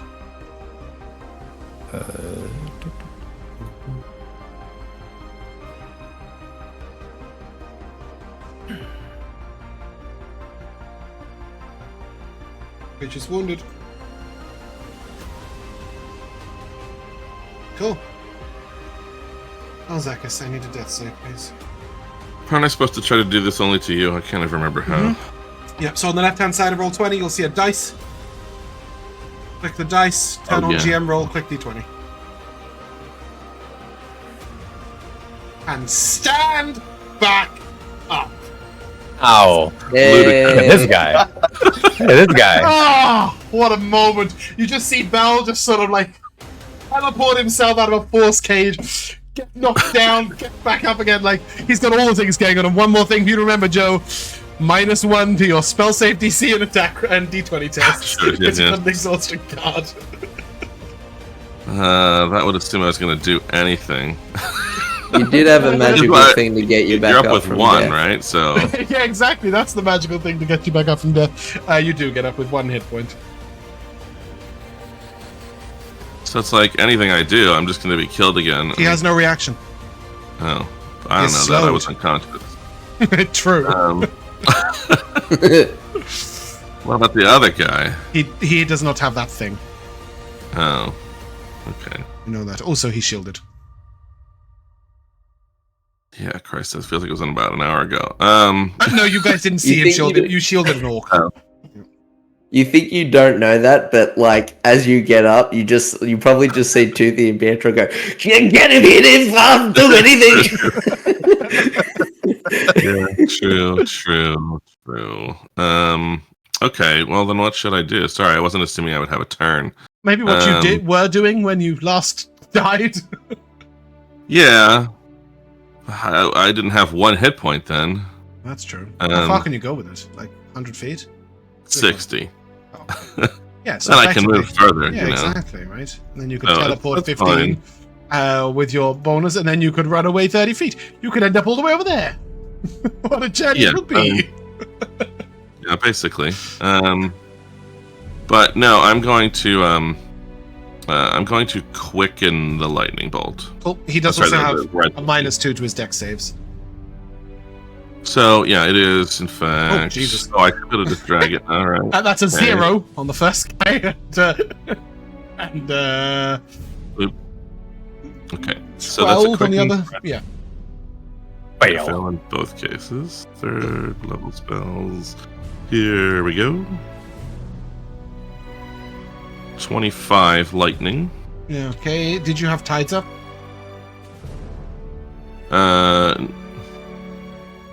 Did I use Tides it? the int save. I did. So then, yeah. So surge away. You regain all hit points. Oh, why not? Just five at a turn instead. If I get to the start of another For thing. Jamal, I have now added 10 extra options because it doesn't matter if you have more than 100 on this. Sure, yeah. All of which kind of do nothing at all. I have sat for hours testing this table, and it's a 70-30 good to bad split, right? Which is exactly what it should be. But the problem is you guys never do 10 rolls, so you don't get 3 bad ones. So you just get situational and good. Jamal's table rolls are way better than yours. He got the get 6 rolls, and then just cast 6th level aid on his whole fucking party, gave himself immunity to damage, did 4d8 lightning damage, and then teleported away. I was like, the fuck was that? So, yeah, I don't know. Yeah, regain 5 hit points at the start of each of your turns. Why not? And carry on. But I will, both wounded. having not killed the first guy, right? Yeah, he's only wounded, not severely. I will reappear in a flash of lightning behind the far guy, ignore him, and look through as I run further away, so I'll be able to have an angle to see him. Back to the first guy, I will, with my action, just do the old disembodied touch. Advantaged, reuse tides. Cool. Oh my god. 17. No. Yes! Yes! No. Minus 2. Minus 2 to armor class from slow. 19 becomes 17. And you may damage him for 17. It's the magic number right now. Apparently he is severely wounded. Okay. Cool. And I just go over here. That's it. What a journey. Toothy! Alright, we need to kill this guy. I'm not confused. Let me get that off you. Yeah, +2 from flanking. He has minus 2 to armor class. That's like a 29 when his armor class is 17. Do a thing. Yeah. Yeah, second level smite again.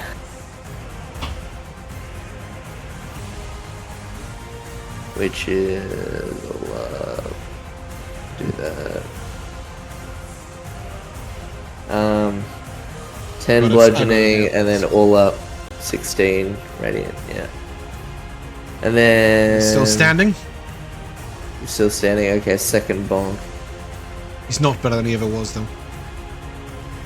22 to hit. It's worse than he's ever been. And then is he on death's door or is not he? Quite. Because he resists bludgeoning damage, it will be very hard for him to kill him without smiting. Alright. Then I will first level smite this one as well.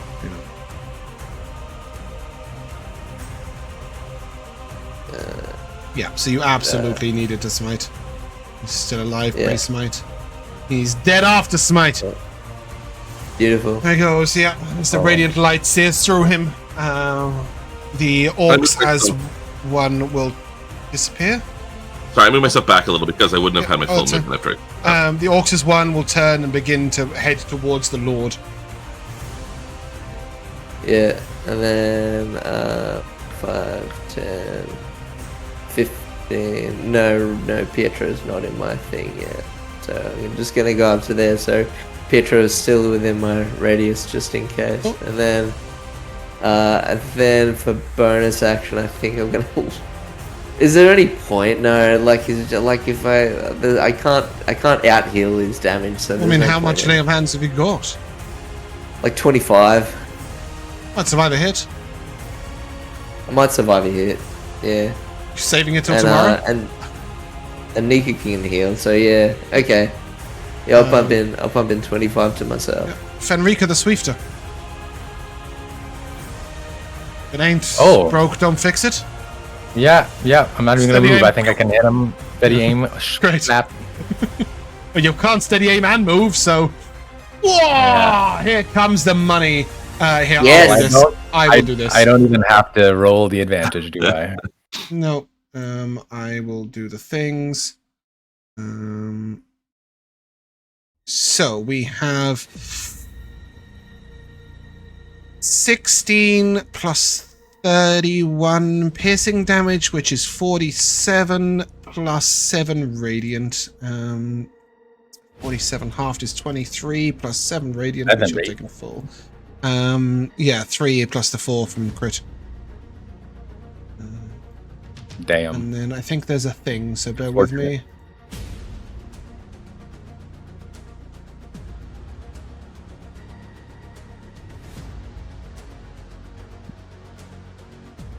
It put in the sneak attack, right? Yeah, it did. Okay, good. Yeah, I did the sneak attack, but there's another thing. When you score a critical hit that deals piercing damage, you can roll 1 additional damage die, so it's an extra D8 piercing from the Piercer feat. Very nice. Oh, no, that says roll 8. Yeah, there we go, thank you. You rolled a D8, I just rolled 8. Nikha, you're up. He's wounded, but not severely. Cool. Spirit is going to move. It's 30 feet to go there. And I gotta check a cone. Yeah, we'll be okay with that. So we are going to do... Is this your evil face? Your villain arc. So we're gonna do a 3rd level Summer Wind. Okay, burn them with a summer wind. Love that. All right. That's sick. Fuck is summer wind? The fuck did that just roll? It's from the... I asked you about it and I didn't get a response, so I just kept it. It's from the Crooked Moon, yeah. Fucking hell. If you don't like it, we don't have to do it. What is it? Where is it? Ask me about this. The fuck? I was like, there are a couple spells that I took, Summer Wind and Cauterizing Flame, so I just want to make sure that you were okay with I read Cauterizing Flame, went, yeah, that's fine. Yep. Undead in the cold of hostile, make a con save and do the... You can absolutely have this, it's fucking shit. That's terrible. It's an AoE heal. But it's 2d6. When you look at the new healing, like, that's less than a... That's worse than a level 1 healing word. Wait, but as I don't get like mass healing word as a druid. Sure. Yeah, I'm not denying that. So like if I need to heal multiple people, like this is a way for me to do it. I will say that is fine. Your Wildfire gives you a bonus to healy shit, right? Yep. Mm-hmm. Yeah, so you can absolutely apply that on this because otherwise. Yes, and so that's the other thing is like it's not multiple rolls. Yep. So the total healing is 12 to each of you. Very nice. Oh, okay, that makes it a lot D8, better. That D8 roll is a 1 as well. Yeah, that makes it a lot better. 8, that would have been. Oh, it's 4d6. Did you upcast it? I did. Yeah. Okay, cool. Sorry, I was lost in the source. All right. How much healing? There was a lot of 12. 12. Yeah.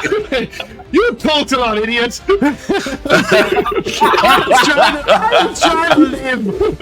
Nikha, what's your action? That is an action. So then your bonus action. Sorry. Yep. If it's within range, and I don't know that. No, I didn't get it to there. Was there a way that I could have hit them and had it do it? I guess if she had been there, I think I still had them in a cone. Okay, yeah, cool. Yeah. So then we will... It's got 60 feet range, no? No, the little dart is 30, I think. Am I stupid in that? I'd no, it is 60 feet. Yeah, it's 60. But I did say 60 feet. Okay, yeah. Cool. 26 to hit. 26 hits. No, 26 misses. 26 misses, he's shielded. Okay, cool. So then, ignore the rest of that, and I'm good. He's coming for you. Who's got the lowest hit points right now? Nikha? Roll me a d6, please. Oh, no. Val, roll me a d6. 1. You've got 1 hiding over there. Yeah, give me that d6. Would help if I was on my own character sheet. Okay, here we go.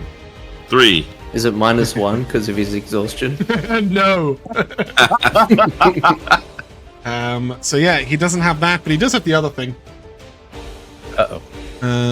So I need a cone. As he steps up. It's a 30 feet cone. Look at that. It's orc demise time. Pietro and Toothy, make a dex save against acid. +4. I get advantage on these. Ah, See, I'm happy he has a cone because it made him go for the group. That is some fucking sick rolls. Look how many fucking sixes are in that. Jeez. That is cool. Yeah, so Toothy, what are you going your dex save? oh, fucking 10. Pietro? I believe it was a 20 plus the 4, so 24. So Toothy, you will take 43. I have given your reduction already. Which I believe means that your lay on hands and the other heal perfectly summarized. You will survive an attack. And Pietro, you will take 19. Did you say it was acid damage? Yeah. I'm resistant. Then you will take 9. No, you will take 46 divided by 4, which is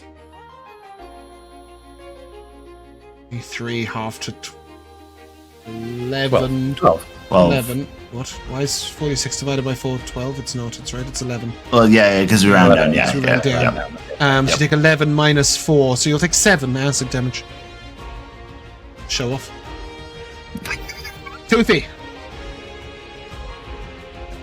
That's a 16 to hit you, Nah. and a 23 to hit you. Oh. Hold on. Oh, 5 feet of me. God damn it. Oh, the dragon wings. Yeah. Can I knock him out then? Yes. Cool. That's 22 bludgeoning damage. Yeah, cool. DeRocco, your moment has come. This fight's taking longer than I thought it would. Truly. It's because I'm winning. Um, Love it when I'm winning. Oh, sorry. Totally forgot to kill an orc. That guy's dead. so I am actually going to pick up my friend Toothy here. Sick. Love that. We'll get up in his wrong grill. guy. Sorry. And actually, I should just step up here. Now I'm trying to figure out whether cure woundsing him is less better than just giving him a potion as an action. Fucking Rico, you just used the phrase "less better." I haven't got a fucking clue at that point. I know. Is feeding him a potion better than first cure of all, cure wounds should be a 2d8 plus 5, not a 1d8 plus 5. I know that the gift of metallic dragon hasn't been updated to give you the new cure wounds, but it is the new cure wounds. Okay. That's the first So thing. then So it's a it 2d8 plus 5. The second question is, you could upcast it if you wanted, because you can cast it with the spell slot instead of 3 once per day, which would, of course, make it 4d8, 6d8, 8d8, 12d8. The third thing is that potions are a limited resources, and you get to sleep after using spell slots. So absolutely use your cure wounds. Gave it to you for a reason. So then I will upcast it, and we'll do it at level 4. Well, yeah, why not? Use your resources, I say, and he's like, I will. So that is an 8d8 plus 5. 8d8. Okay, well I have to roll Which is that. slightly better than a potion. Even a good potion. Unless it's all ones. It's So not. that's 33 plus, 38. 38. Stand up, Toothy. Do a thing. Any bonus action, Pietro? I'm gonna get the fuck out of here. So, using these wings that I've manifested and just sort of like, I imagine that like they sort of come out and like flap down at Toothy and sort of like, and like some like stardust just like surrounds his body and picks him up from the brink of death. And then I will use my ability to fly to get the fuck away from here. Cool. Bye. We will fly. Yeah. Let me take a reaction swing at you, maybe. If you would like. Yeah. 17. Sure. A 17 Oh, is now I my don't have armor shield. That was class. silly. Oh, now you don't have shield. Get wrecked. So no one will shield. Except you. Anything else, Pietro? I will shield, actually. I'm actually not going to shield. I'm going to use that... The The wings. That the wings Yeah. to As these save the gold spell wings slot. come down in front of you, brass wings, I suppose, blocking the spell. You look cool. That's great. Wings while you're flying. Exactly what Mazrea's intended for Exactly. But I'm gonna fly upwards so that I can Yeah, stay whatever. within the Don't worry aura. about it. Yeah. you. Vel'zekiss, the orcs, stepped up, did some swings. One of them hit. It was cool. Take a turn. Okay. Yeah. Well, I'll just move. He is severely wounded. And then I shall once He's taken again 300 damage, so make of that what you will. make sure I have the spell slots. I do. And I shall zip through them again. Yeah. Woo! Did I? Yeah, I did tides something Tides. there. So he got a 4. Give me the wild magic surge before the damage. Okay.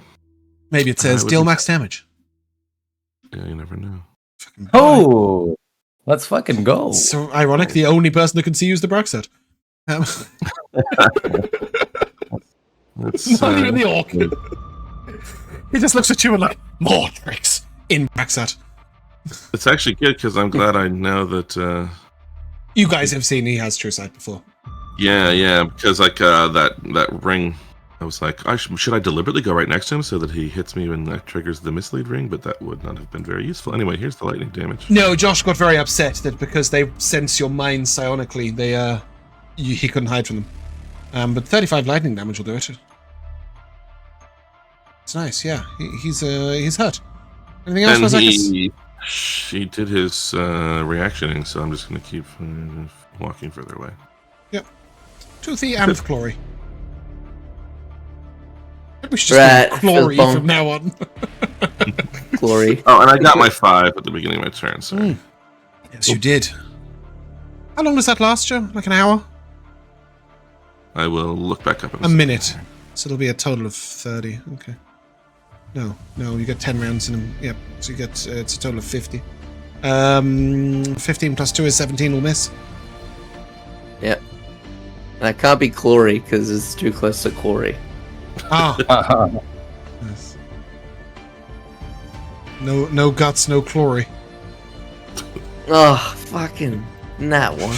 No guts, no Clory, no hit. It's doing the thing though. It is doing the I thing. don't know what happened. Missing. Yeah, it was missing. Bonus action. Oh, what's he gonna I do? got nothing. No, he's got got no no- little hands left. He's empty. No lay of hands left. Oh shit. Yeah, Fenric, stay over there and shoot something. It's yet another fight where I failed to do any damage to Fenric. And I was going to run up and hit him in the face, but then Nikha's armor killed someone. What's that? Oh, good times. Come on, crit, baby. You know what it means. Wow, that is absolutely fucking atrocious. That is... Oh, you got a second roll. Okay. Yes, sir. We'll take the 28. second damage, because the first one was Yeah. 3 my ones on God. the sneak and a 1 on the damage die. So Oh my 25, piercing halved to 12 plus 3 plus I will Nikha. re-roll. I will re-roll one of Oh, the. do you have to? Yes, I do. Oh, it's going to make like 1 damage difference. I'm gonna re-roll. I'm gonna re-roll the damage, the Yeah. actual bow damage. I'm gonna roll Okay, D8. go ahead. Roll D8. Like a little gamble. Great. Okay. I'm not giving. I'm not healing him. Nikha, do a thing. You're not healing him. Wait, are you still stunned over there? No. Oh, No, you I got died. unstunned, didn't you? Well, I don't Yeah. care when you died. Are you still stunned? No, I did succeed one of the stuns, yes. Okay, cool. Do a thing. Toothy, take 25 healing from Sweet. a second level healing word. And then Firebolt at the Braxet Lord is. Sorry, a did you just heal Toothy?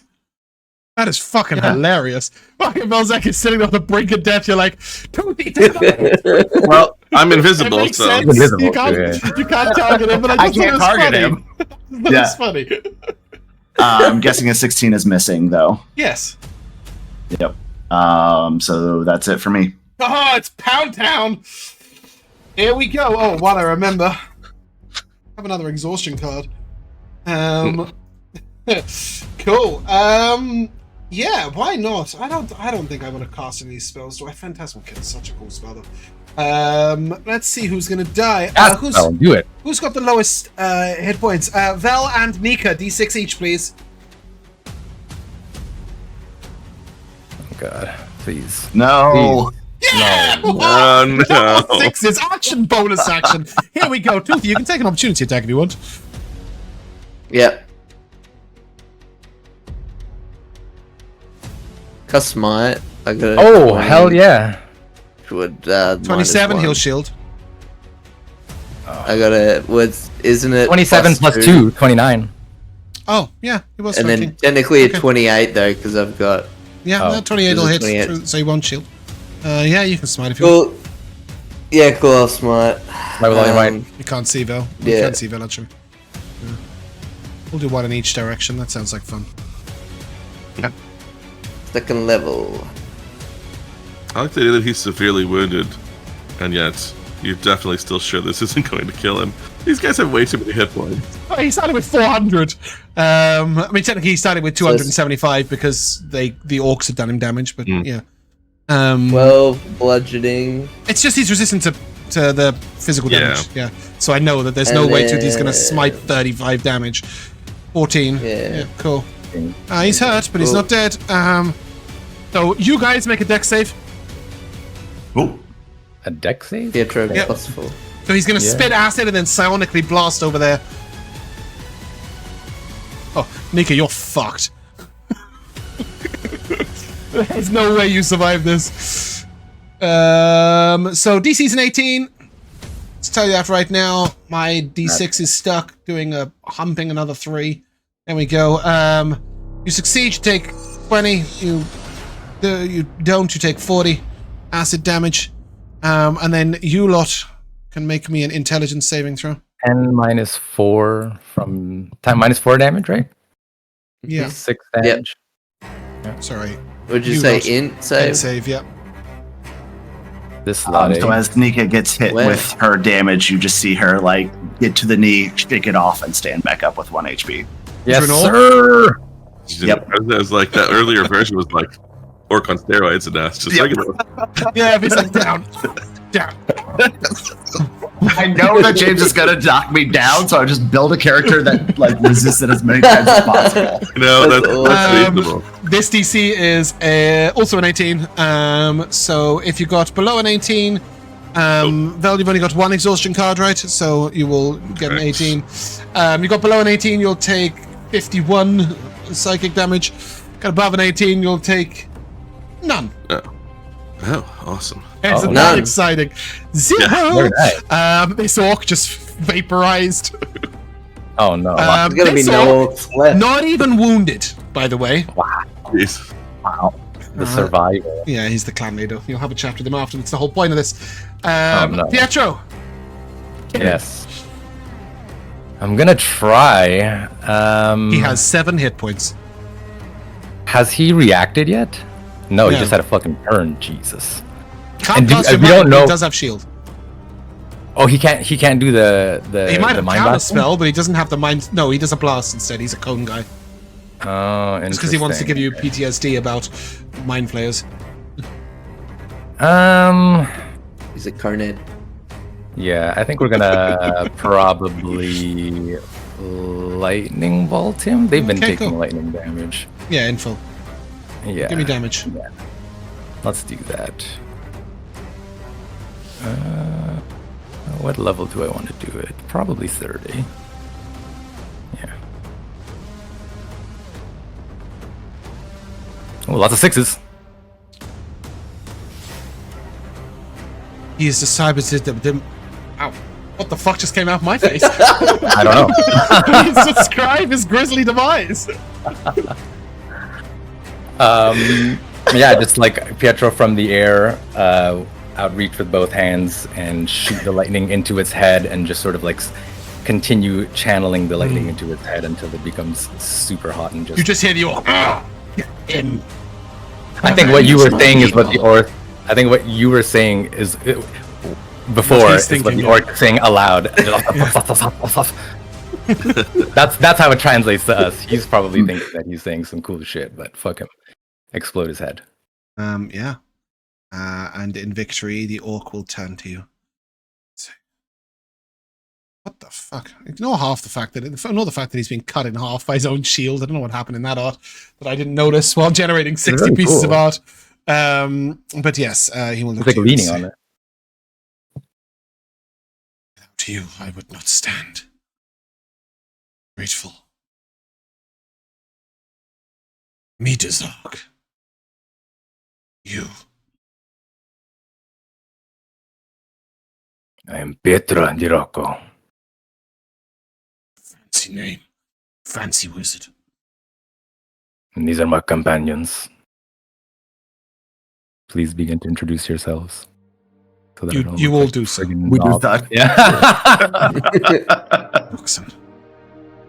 This is third raid. In 2 weeks. Lost many great fighters. We must leave our home.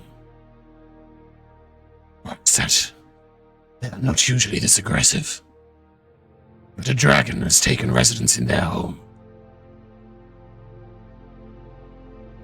I go to fight it. I have nothing else, so my people. Perhaps. Can drive this dragon out. Or leave my people alone. Do you also seek the glory of defeating a dragon? Is it the Black Storm you refer to, or as he refers to himself? I name not some stupid, idiotic dragon. I call him ruler of my people. He may call himself whatever he wishes. But he is black, in heart and in color. Eventually, we intend to head his way. Will you have Dazark at your side for that fight?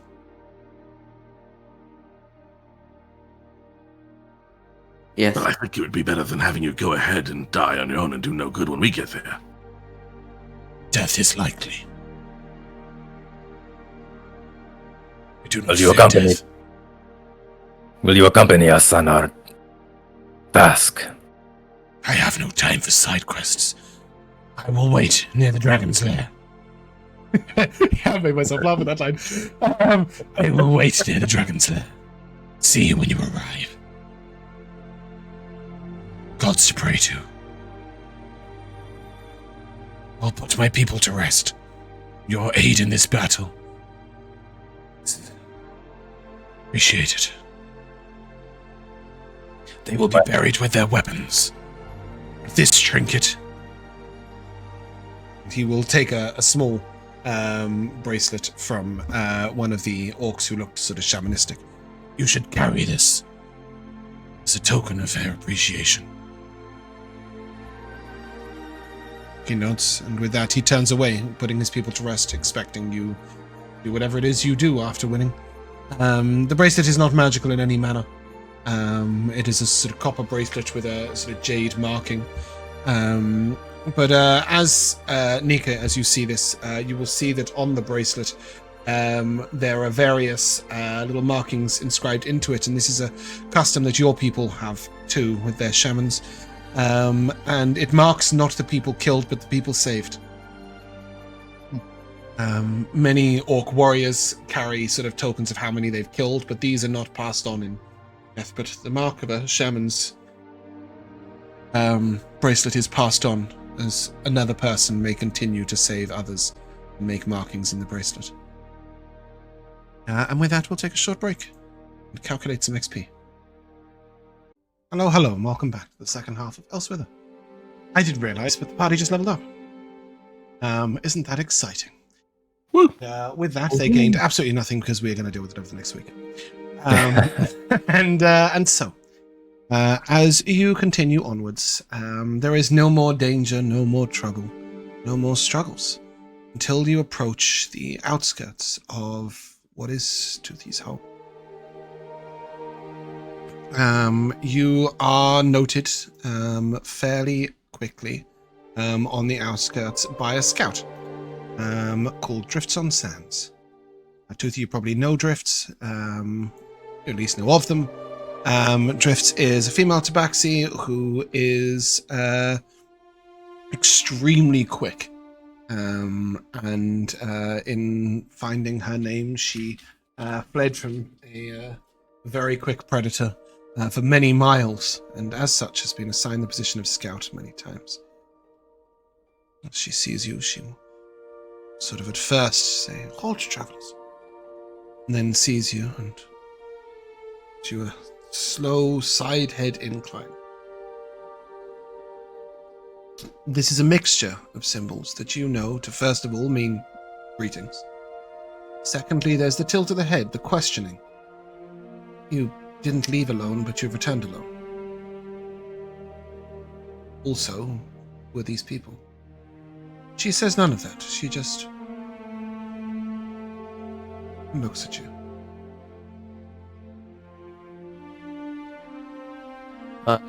My initial response is the same, in not exactly the same as hers, but as a physical gesture. In that, I sort of turn my head to the side, and then sort of my mane. I sort of flush out my small mane a bit, and then sort of flick my tail around, and then it goes to a low sort of position, and it's to just say that I'll tell you about it later, and that we're safe and we're amongst friends.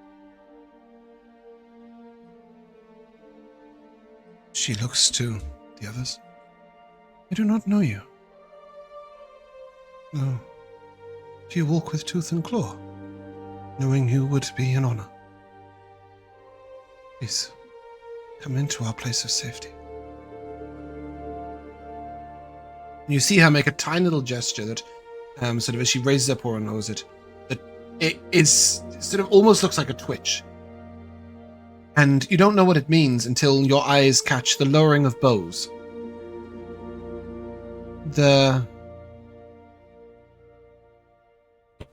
Nope, lost it. Ganya is clearly on guard. And they have allowed you in. With that, you may enter into Toothy's home. Toothy, you are leading the group. What do you seek?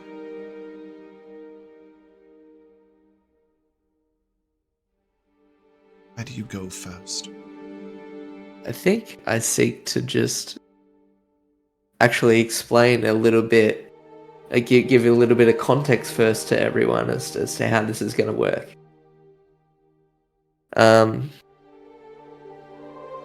The first thing I say is, welcome to the sunburnt country. And say you have to be on your best behaviors. I sort of nudge Fenric and give a look at Vel'zekiss.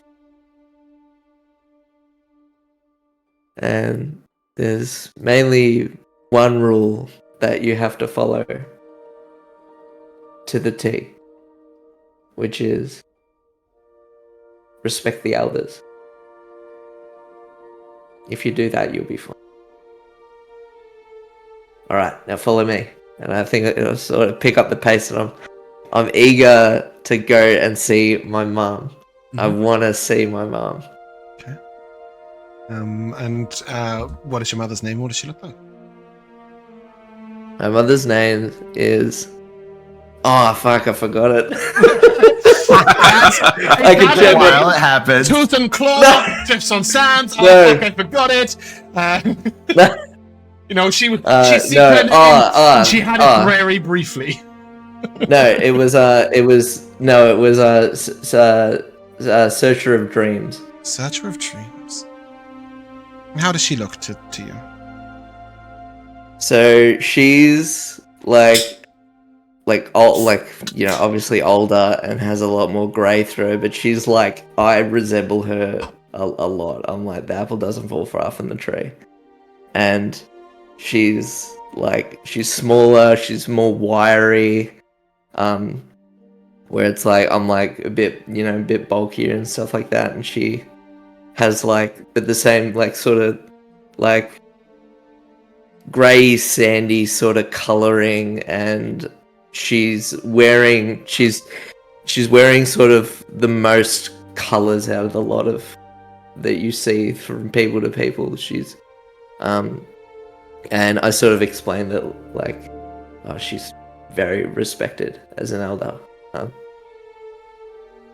And as you head through yeah, the Gallania, you will note that there are not as many as there were when you left. There are figures missing, people you would expect. One woman who regularly hands out bread and bakes it. One hunter who you would expect to be passing through the tribes is not here. One of the elders who you would expect drifts to have taken you to is not present.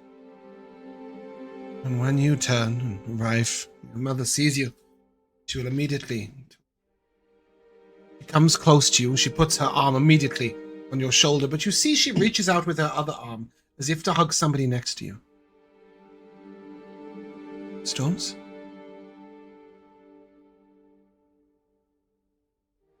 he wanted to stay back. You see that sort of relief and smile immediately when she realizes she is not dead, she's just not here. And you see that grief has bowed your mother's shoulders. Her eyes show sadness even through the joy of seeing you. But she takes you in a full embrace. And you're just here, my son. And she sort of wraps you in. It's turned me all. I'm with friends. Yeah. Yeah, I want you to meet everyone. This is Pietro, and this is Vel'zekiss, and this is Fenric, and this is Nikha, and there's a few others I need to tell you about, and it's been Many and, adventures. yeah. We will speak of them over many meals. You will be staying, of course. Yeah, for a little bit, I imagine. And I look to the rest of you for approval. No, son.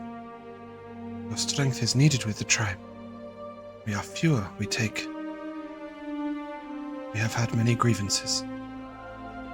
We are attacked. Many times. We'll stay.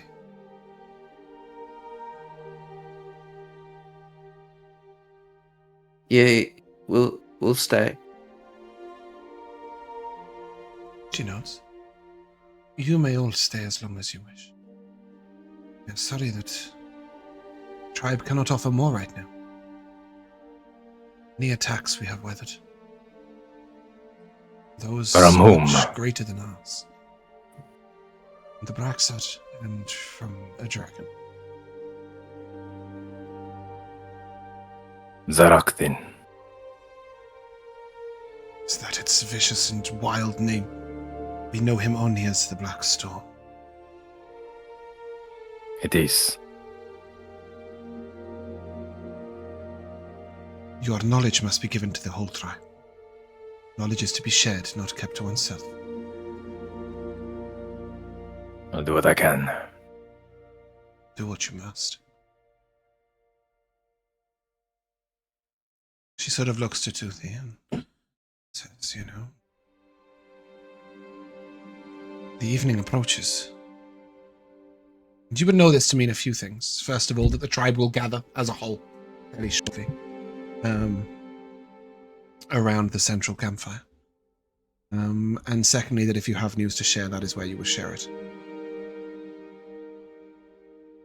And as she sort of goes to make herself ready, Jack, I will ask you, as the it gathers, how does that look and feel? To not only to you, but to the others as well.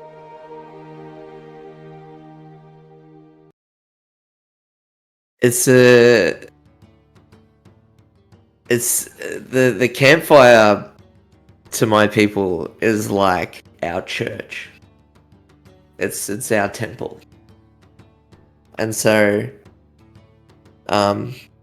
elders sit closest and the sort of children sit on the outskirts, and new parents sit on the outskirts and elders who are looking after the children who are that's like their their sort of duty for the moment.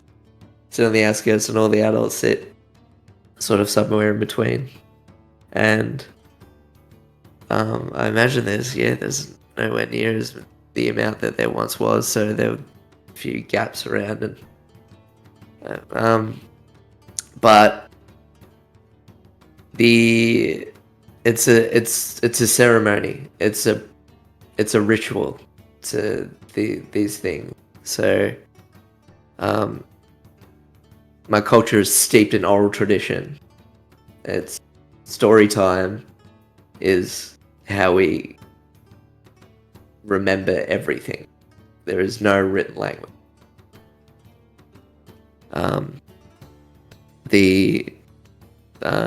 The eldest leads it, who is most capable, and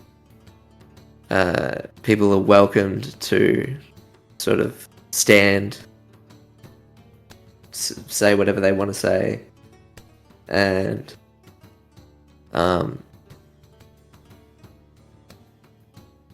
sort of like the process of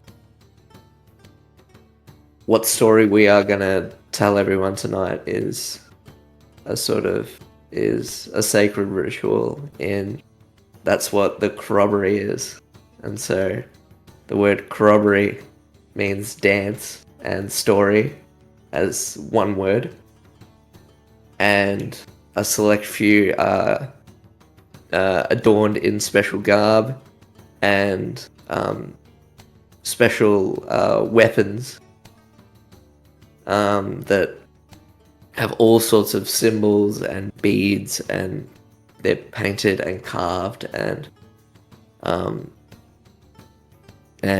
they come forth without some without garb, and those that are without garb are taken with, they have like a mix of like paste that's made from like water and clay and ash, and special patterns are painted upon the bodies and the faces, and they sing, and I won't find a story this time because I think we have more pressing news, I'd say, to speak about. But I think that one of the stories this time would probably be like about safety and about home and about what it means to be one as a people and as a not just a people, but one with sort of nature itself. Yeah. This speech is given by one of the not quite as old, but still an elder, Tiger Eyes. But after the story is told, it is Watches in Flames, the eldest of the tribe, who will. Yes. And as he begins to move around the fire, you see the flames sort of dance off the different colours of his fur. You'll see that he moves sort of, even though he's of an older age, you see he moves with grace, but also almost like a ritual as he sort of passes around the fire. Times on us are not easy. There is much that we must contend with. But I am told, speaker of dreams, that we are welcoming back. And he brings new allies. It is good for the tribe to receive in a time when so much is taken from us. He sort of nods. I am also told that these friends Tooth and Claw has brought news that they will speak at our fire. Knowledge is to be shared, Captain. Who will speak?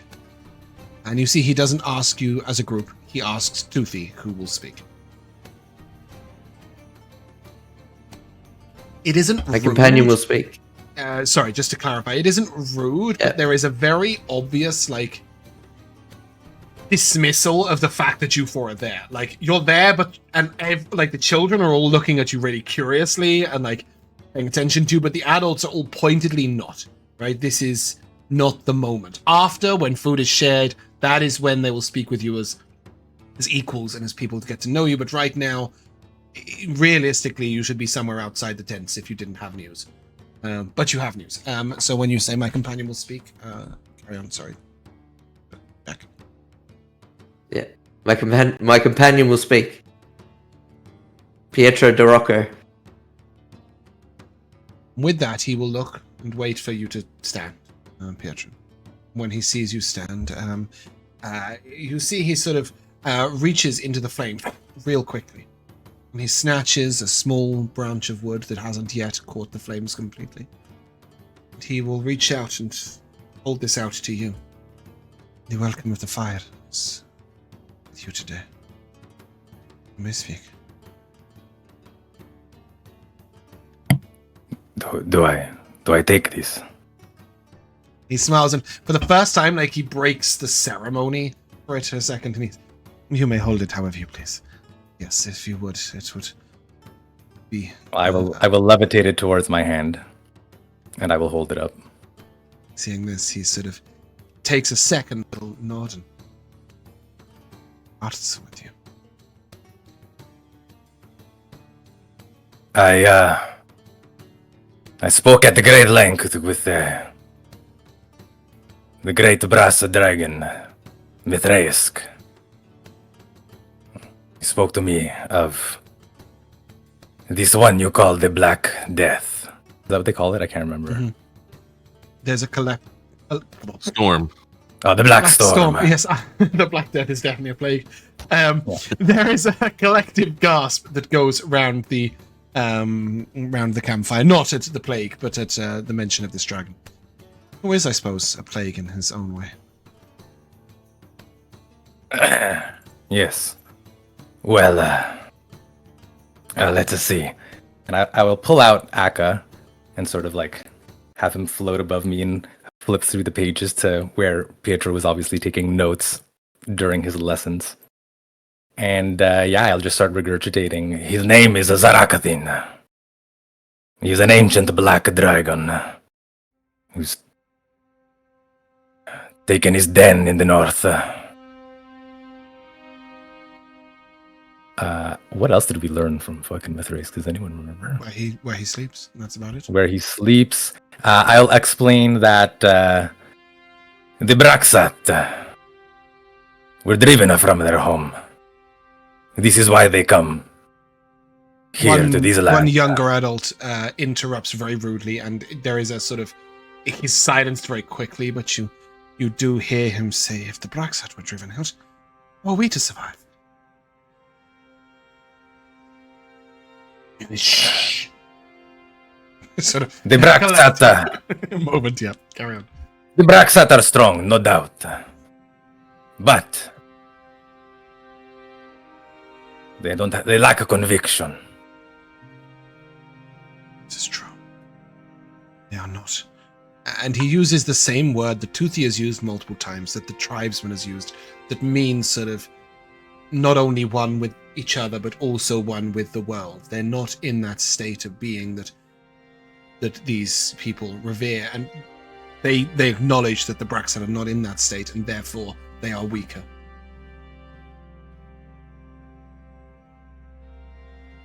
My friends and I,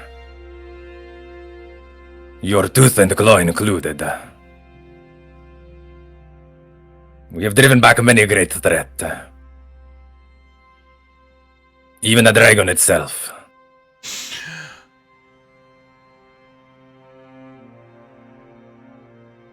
We have come here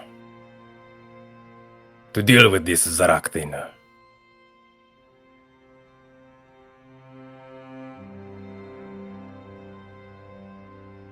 And as you say this, watches in flames sort of stands. The greatest of our tribe will be with you. He already is.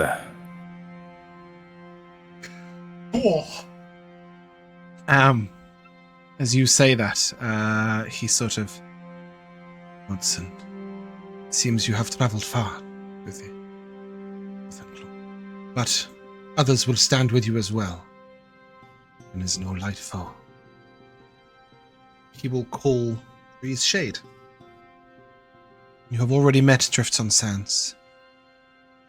And Tree's Shade will join you as well, the two of them. So, there is one other, but must approach her separately. Tooth and Claw knows of whom I speak. And you would know, Toothy, that he is speaking of Miss Kiala. She took no formal name, and she is no longer a formal part of the tribe. But she is a fairly powerful sorceress. Her magic took a path that did not jibe with the group, with the tribe.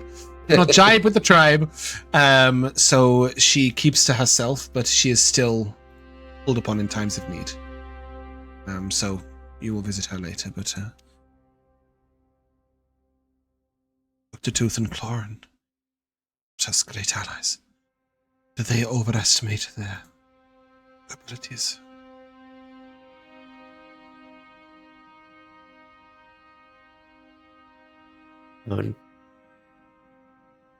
I trust them with my life. We'll have to. But do you trust them with the tribe's lives? If I may, this plight is not that of your tribe alone. We have met another, a chieftain named Zark. There's a sound as one of the other elders who spoke earlier, Tiger's eyes sort of makes a almost disgusted noise. And he is a savage. He's a scourge. The man I know is honorable, and he will fight this dragon with us, whether you like it or not. He is a warrior with Because- great might. Perhaps you should approach the other tribes nearby. There are two. True? No, there are three. There is a tribe of Benku. There is a tribe of humans. And there is also another tribe of orcs. He will sort of mention them by name. And you will know that you could approach all three tribes for allies in that battle. This will be necessary. And you know, the Black Storm is no. We have dealt with dragons before. This one is merciless. He has allies. You know not Will more. come to his aid. You will speak with Miss Kiela. She will be able to tell you more.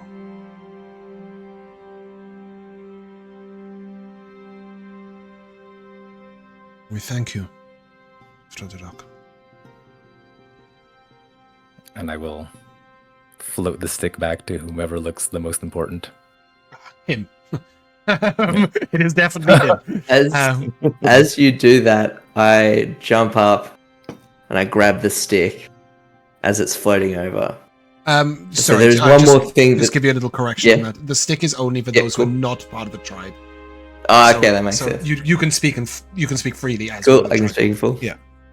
You know, can you imagine if they pass one piece of firewood around all the time? Like, that'd be a nightmare. The fire would never burn. He looks to you, and you can see like there's a little look of consternation on his face. He definitely planned to say something else, but then there's a moment where he realizes that maybe you have more other important news, and he gives you a nod to speak. I wish to seek approval for favor for a dear friend.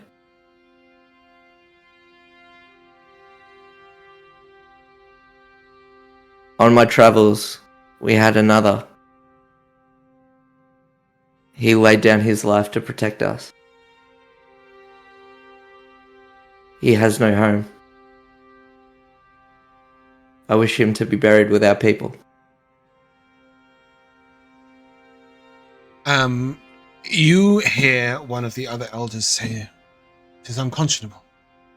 But then as he says that, speaker of dreams, your mother says, "And he will be." And you see there's a sort of moment where a few of the elders sort of look around, and it wasn't her decision to make, or at least not hers alone. And I'll take an insight check from anybody that's proficient and Toothy. Is that just Toothy? No, I'm No, I'm not proficient in No, insight. I will take one from but I'm not Toothy proficient. and from anybody who's proficient. Do we get some rolls? an 8 from Pietro. Oh, well done. He was too nervous for having. It's also to very speak subtle. publicly. It's also very subtle, I will say that. Toothy, what did you get? I got a 14. Yeah, absolutely. I mean, it's one, by the way.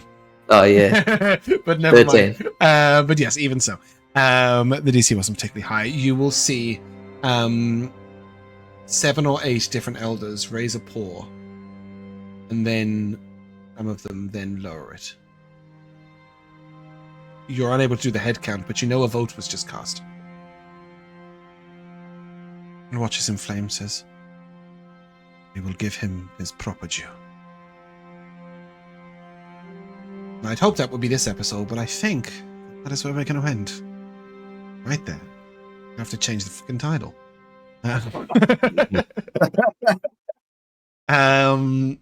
Yeah, we'll come to the times tradition of MVPs, and I will just kick it off with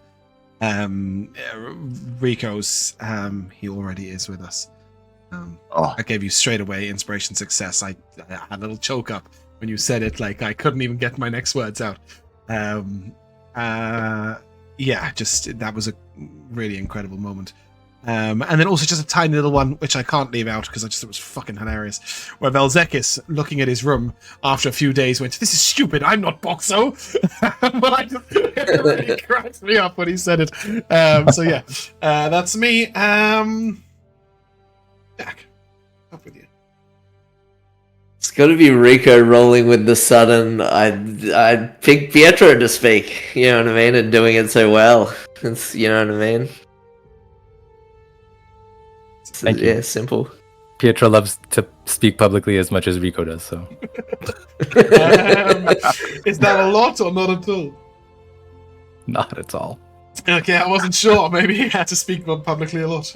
Rico, I do sort of. I mean, I had to speak to fucking in our larger meetings, but I don't particularly enjoy it. But I have to give it to Jack for his sort of painting the picture of his homeland and the Gallania and the corroboree, and just awesome stuff. I felt transported. I agree. I was so torn as to how I was going to depict it and how I was going to go about it, and I'd sort of decided on some customs of the Tabaxi people here already, long before Jack sort of started establishing some of the influences, and just I was going, I don't know how to blend it, and in the end I just thought, you know what, I'm just going to ask Jack to describe it. So yeah, Jack, I think you did a great job on that. Mark? I just really enjoyed everyone's descriptions of their bedrooms and, like, you know, how we all kind of settled into the tower. I particularly love Toothy, you know, building his little hut, because in my mind it was those little cat beds where it's like, you know, a little dome sort of thing, and like there's a cushion inside of it. Like Toothy just built himself a cat bed out of, like, you know, like random pieces of wood and stuff. Like he constructed it, but like he made a cat bed, and that's amazing. Yeah, I also can't take the name Humpy seriously. It's one of those just to make that clear. It's not what it looks like or what it's for. I colonial name. can't take it seriously. Joe. So I really, first of all, I really like Drifts on Sands art. Mhm. I'm a sucker for any punch on a punch on a cat. That's he got me now. But more, I thought a couple of the things that Mark described for Nikha, particularly the poplar fluff fire activating the staff in shillelagh form. Not only do I just like it as an image to begin with, but also I think it's doing a nice job of like right when we're about to get a big punch of Jack's version of Savage West stuff, it's fitting in a character who's also from this part of the world and stuff, has some similar aesthetics, but like without overriding it or being like, I'm doing that same thing. So it's really nice. Yeah, no, I agree. It was very complimentary.